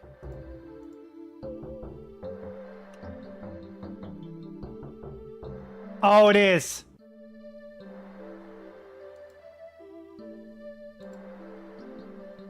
Ah, water. I like water. The more water, the better. I used to love setting myself in waters and allowing the currents to take me where they pleased. It was so calming, reassuring. What is that? Looks like it's up in the sky, but I've never seen anything like it before. Where I'm from, there isn't anything like it. A rock? A fortress? Rocks, far older than you or me, I dare say. Ah, that's quite cute right there. Do you see it as well? What a delightful little creature. What? Ah, yeah, there is the little critter, little spider. How creative nature is. I love seeing minerals such as these. A plant, but I've never seen one like this. It is familiar. So to some I have encountered, and yet none of my data sets can find an exact match to this one, so it's not from this world. Is that even possible? Or maybe it's art, but then, no, it has to be. Butterfly! These went extinct long before I was created. I've heard that they weren't very good at flying in strong winds. That's kind of true. A classic image. It is... Is this a zoomed in photo?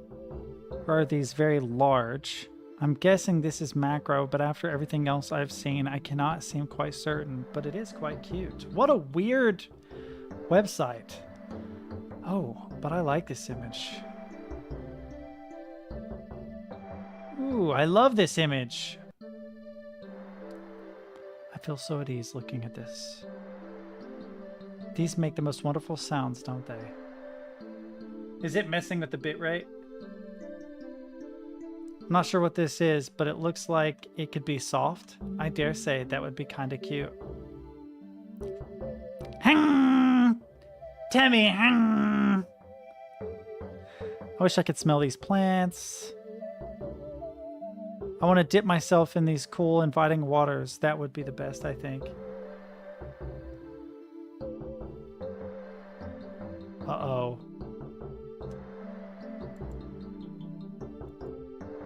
Why is it a regular cursor down here?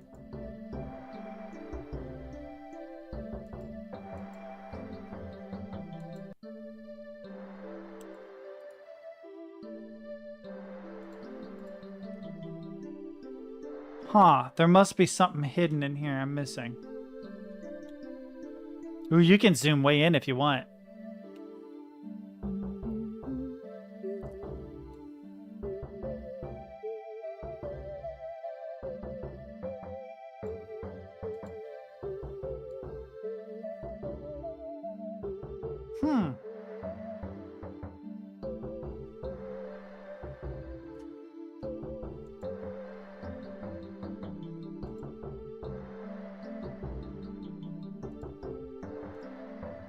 There must be a link somewhere, right?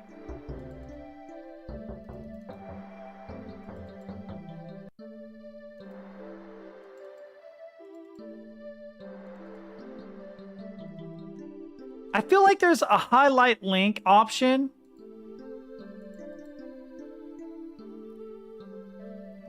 Ah, okay.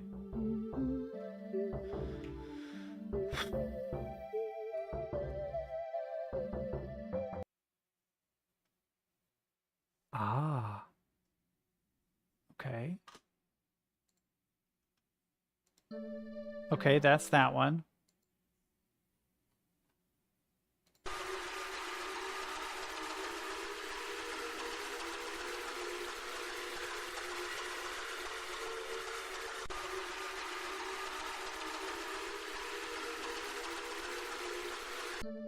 Okay, so that's that terminal. So these are terminals, but some are only achievable after finding certain things.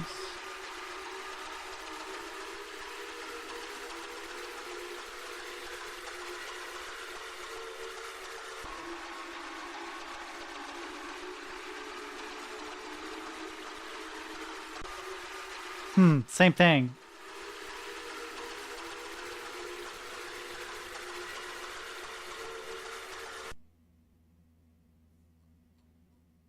Well, I killed the audio. Somehow.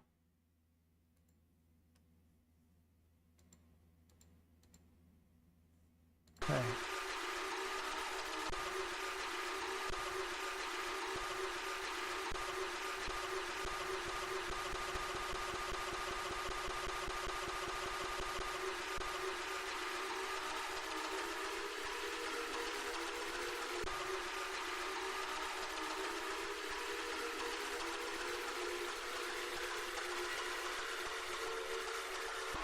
I don't know where to go from here. I think this is a dead end.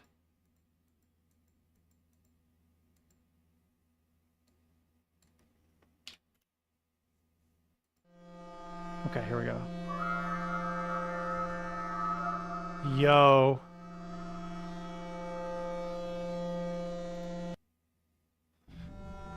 Dreams have led me to this place, dear traveler. What of you? Having crossed the boundary, I can only assume that you're driven by hunger, similar to this construct, yet beware, in reviving this terminal's shattered soul, I have resurrected something of malevolence in turn, and while you possess a mere hunger, a worthless want, this construct is more than capable of consuming what is needed to satiate itself. Look on. Dare you to see the truth. What a weird...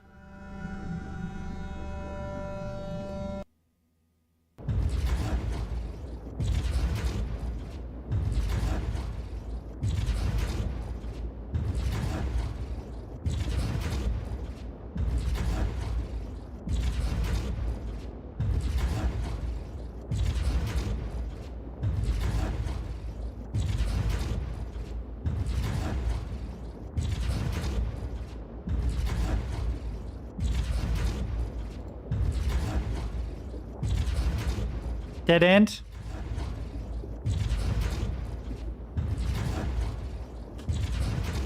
Must be a dead end. This is just the heart, I guess. Oh, interesting. How far does this go? This goes quite a while. I kind of...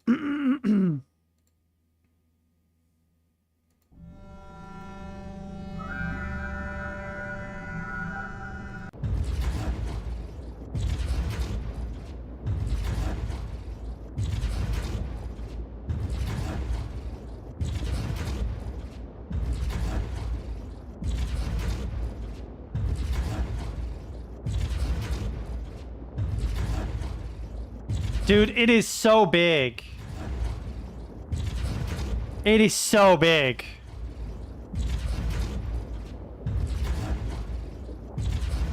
I can't even... Ah.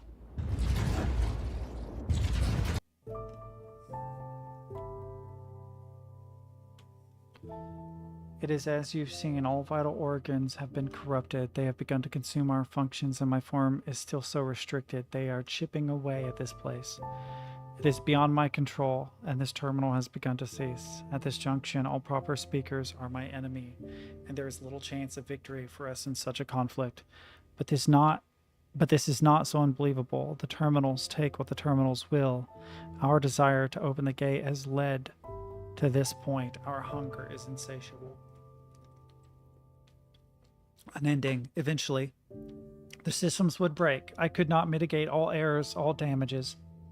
This terminal has been annihilated time and time again in the fight against COS.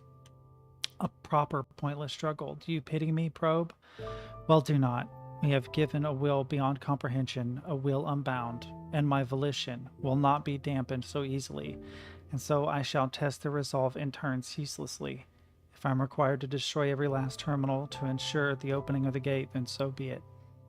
In my death there is no defeat, for our dreams are taking shape, and all is becoming moonlit. Go forth, Probe. We both have an end to meet. Dude. So, I don't need to do it this way. I can just do it this way. I kind of want to really, really, really deep dive into this. Not much, but I am alive. Link.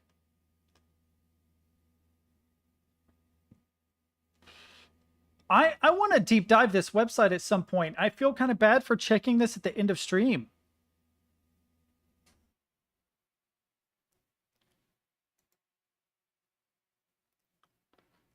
Like, I really want to deep dive this really far. Because I feel like there's probably like a lore. It almost makes me want to bust out a notebook and document the things that are written, because there is a story here. And if this person writes books, I'd be curious if the books are related. Books I'm writing, books I've written. Stars Bleed.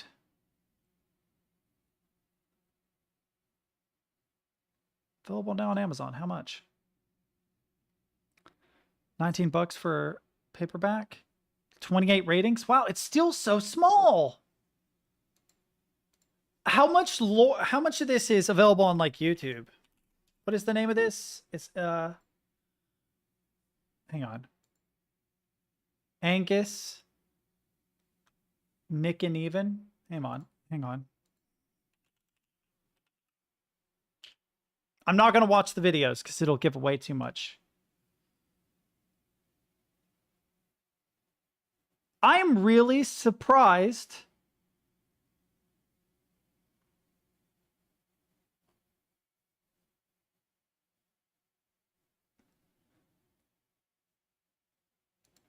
What?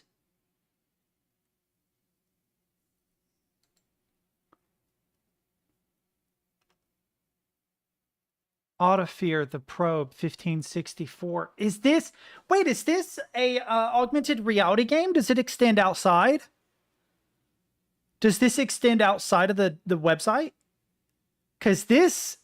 I don't know if this is like an SCP thing where some third party did this. But it would be really interesting if it does expand out to other websites.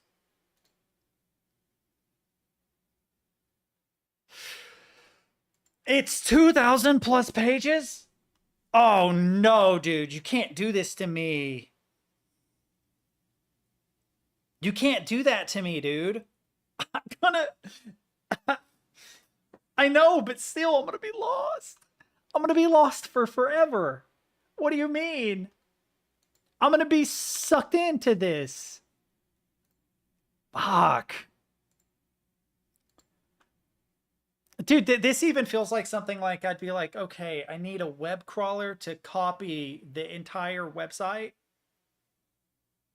Chuck the link in chat. All right. How do I delete and restream?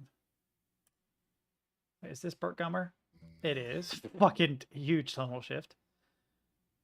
What link? You didn't share any links. Or if you did, it was a long time ago.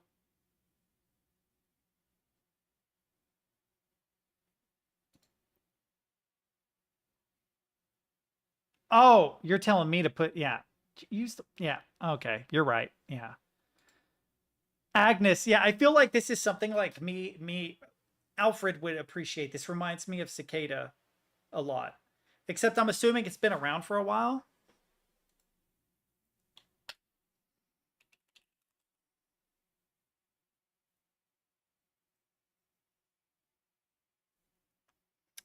What is the website where you can get information on websites? Which I guess I could just use the fandom. But I'm curious when it was made.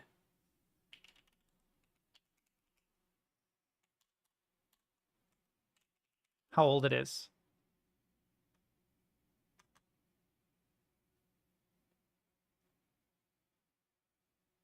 Okay, so we got some links going back to 2020. So you're talking at least 4 years, right? Who is? Yeah. God, that shows how long I've been out of the loop. Can't you do that in Terminal too?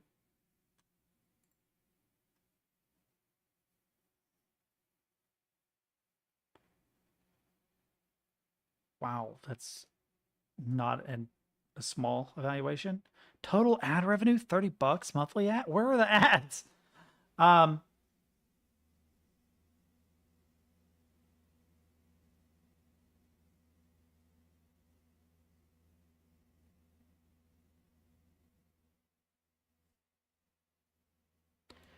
Creation date? So did someone have it before that? Because it looks like the updated date was 2019. So what we're looking at goes back to 2019. Yeah, that's the creation date, but the last update was on 2019. So the webpage as it is now has been this way for 5 years. I don't know what it would have looked like before that. We could use Wayback Machine.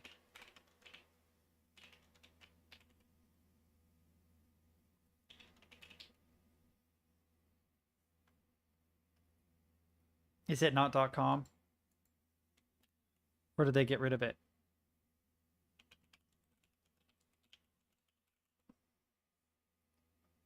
Oh, it's wayback.archive.org.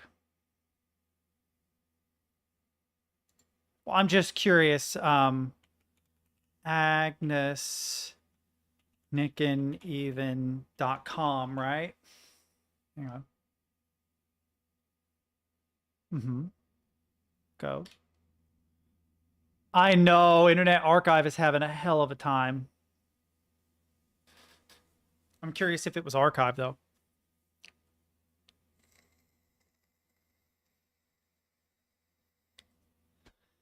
No!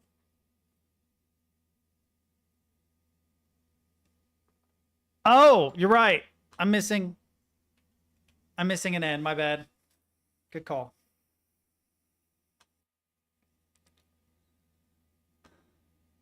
Hang on. In case I'm a dumbass.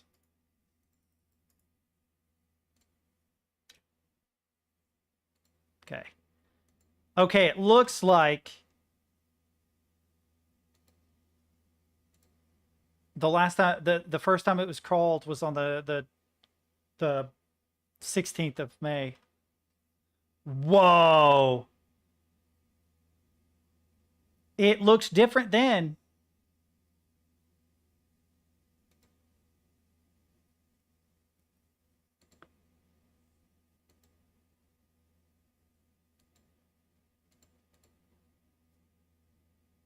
Yo, what?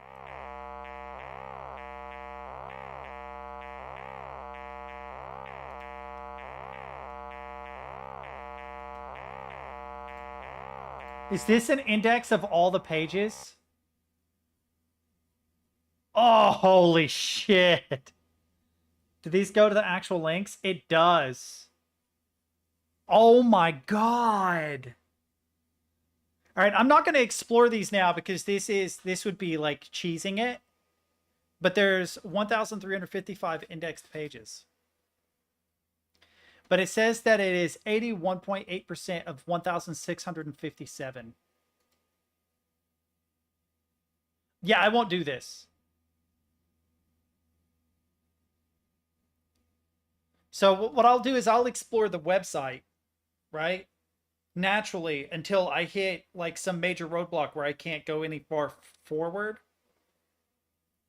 And I'll try to keep a history of the terminals I've seen so that I can maybe cross-reference it with this and see what I've missed. There's also like a way to highlight links on pages, and I can't remember now how to do it. Okay, you can click anything. Ah, see, like this. Right?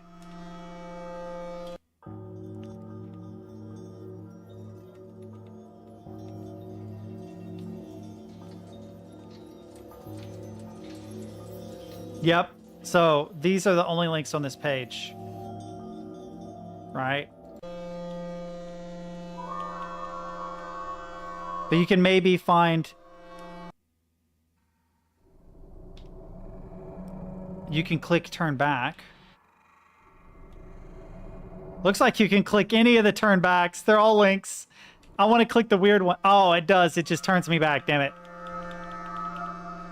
But doing it keyboard only would be an interesting way because it will highlight...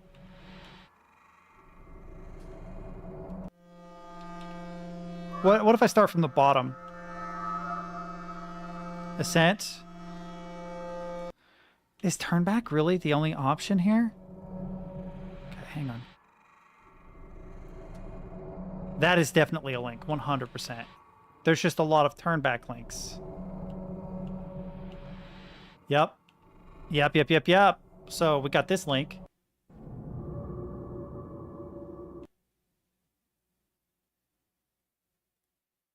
I pressed tab and it went weird. What's down here? What's down here? Oh, that's cool. You see, so like you can navigate using tab and it will highlight the links for you.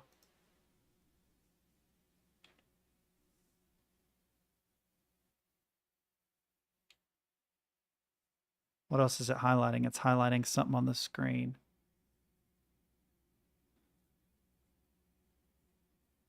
Oh, this is a clever way to do it, though. What is this? Oh, it's that guy. Okay, hang on.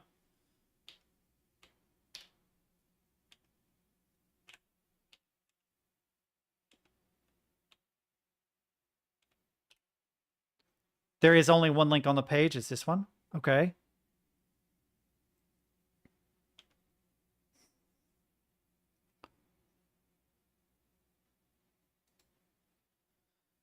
Dude, you could really deep dive just using the damn tabs. Like, I can't see anything. I wonder if I can scroll down. There'll be something. Don't know. Okay, so... all the way at the bottom somewhere. Teeth.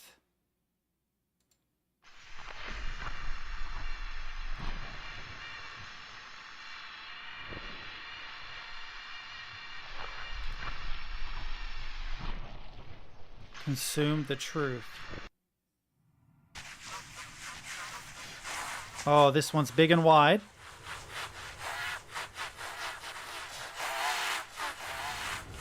The truth is that. Another one that's really big. Oh, the link is on the screen somewhere.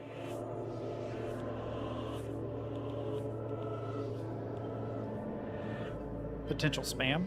I'm good. I don't know where this link is. This one is hidden. Or there's no links on the page.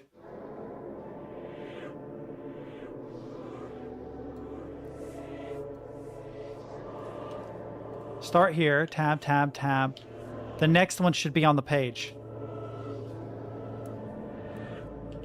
Yep, there is one link on the page, and it is on the screen here.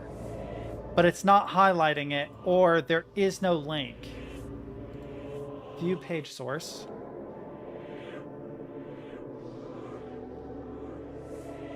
Body. No links.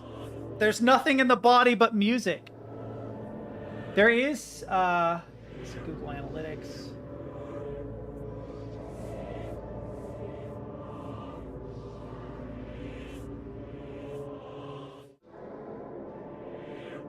Yeah, I don't think there's any links on this page. Look at this JS. So I think this is a dead end page. I'm pretty sure. Am I tripping?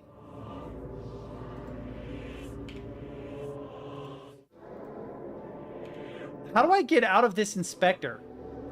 There we go. What the fuck? Oh, it zoomed way in. Okay. Oh, some may appear only after exploration. Interesting. I don't see where there's a link in that code, though.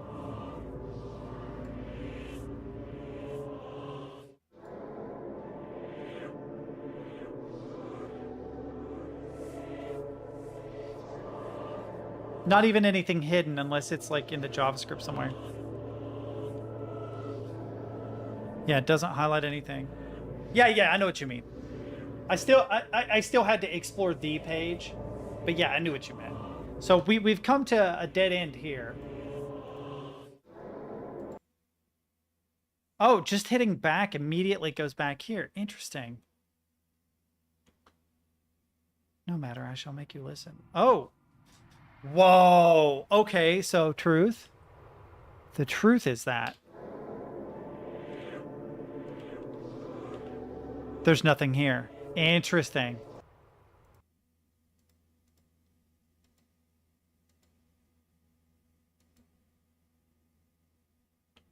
Right. Yep, I've done this one. And then it highlights, so that's the only link on that page. Okay.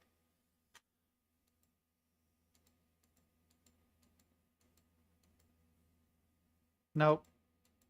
Index. We also have the Arsent.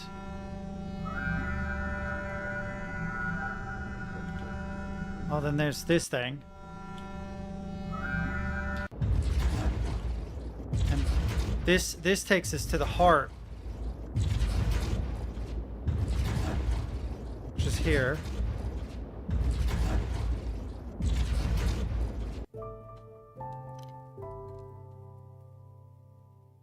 Check the garbled header and index.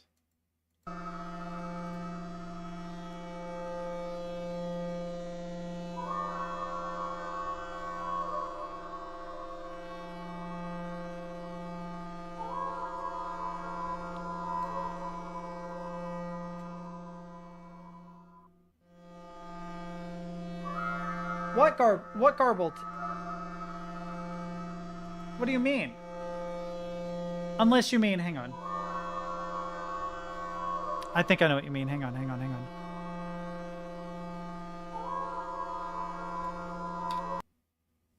You mean here? There is no garbled text. This garbled text, then click it. Okay.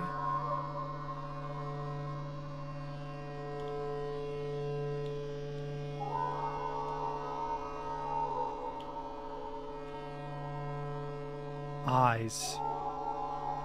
What? So we have eyes? Whoa.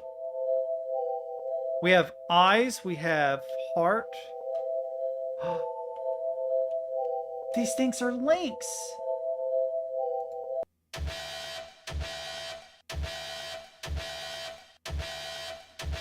Wait, what?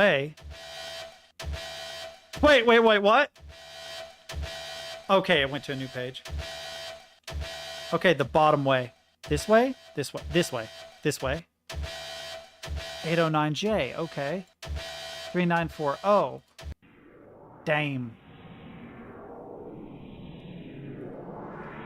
I can't translate that text, I don't think.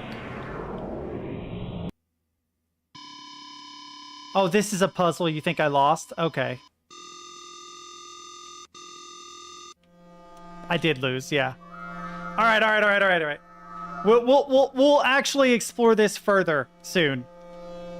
But not today. I'm gonna end up going down a gigantic rabbit hole with that website. I've got to get off here to go do homework and stuff. But that's super cool.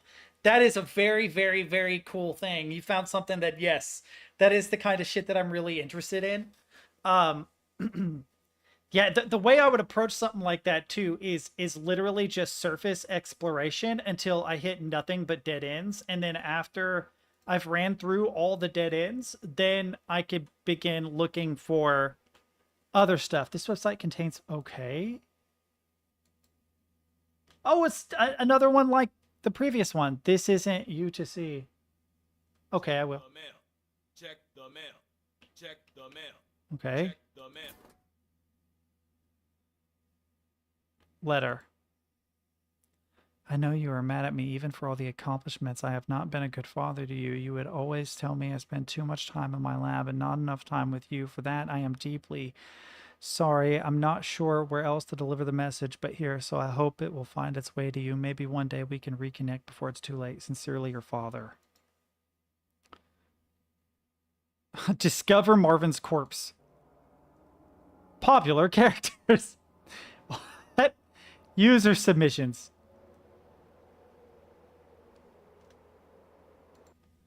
You guys. Explore the old house. Explore the old house. Load.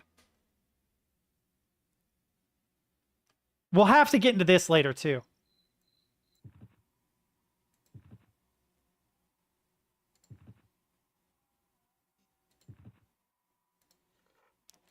Nah, I'm good. 666, sure.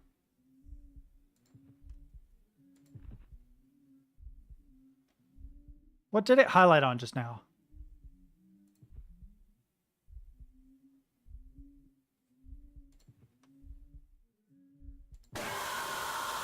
Well, God.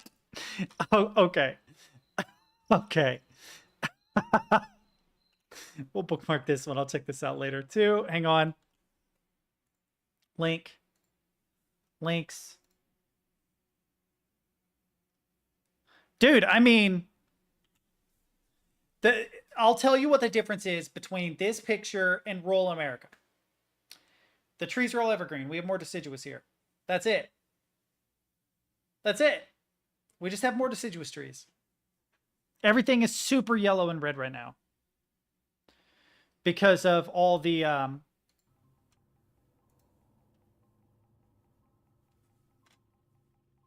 Is there no audio? Oh, there is. Everything is super red and yellow because it's fall.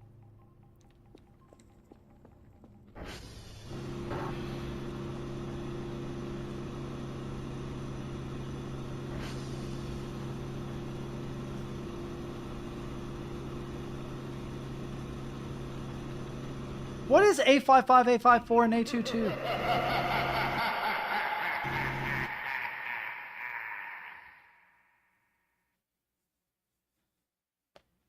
SML is a YouTube channel, and the dude that doesn't like its current state. Wow.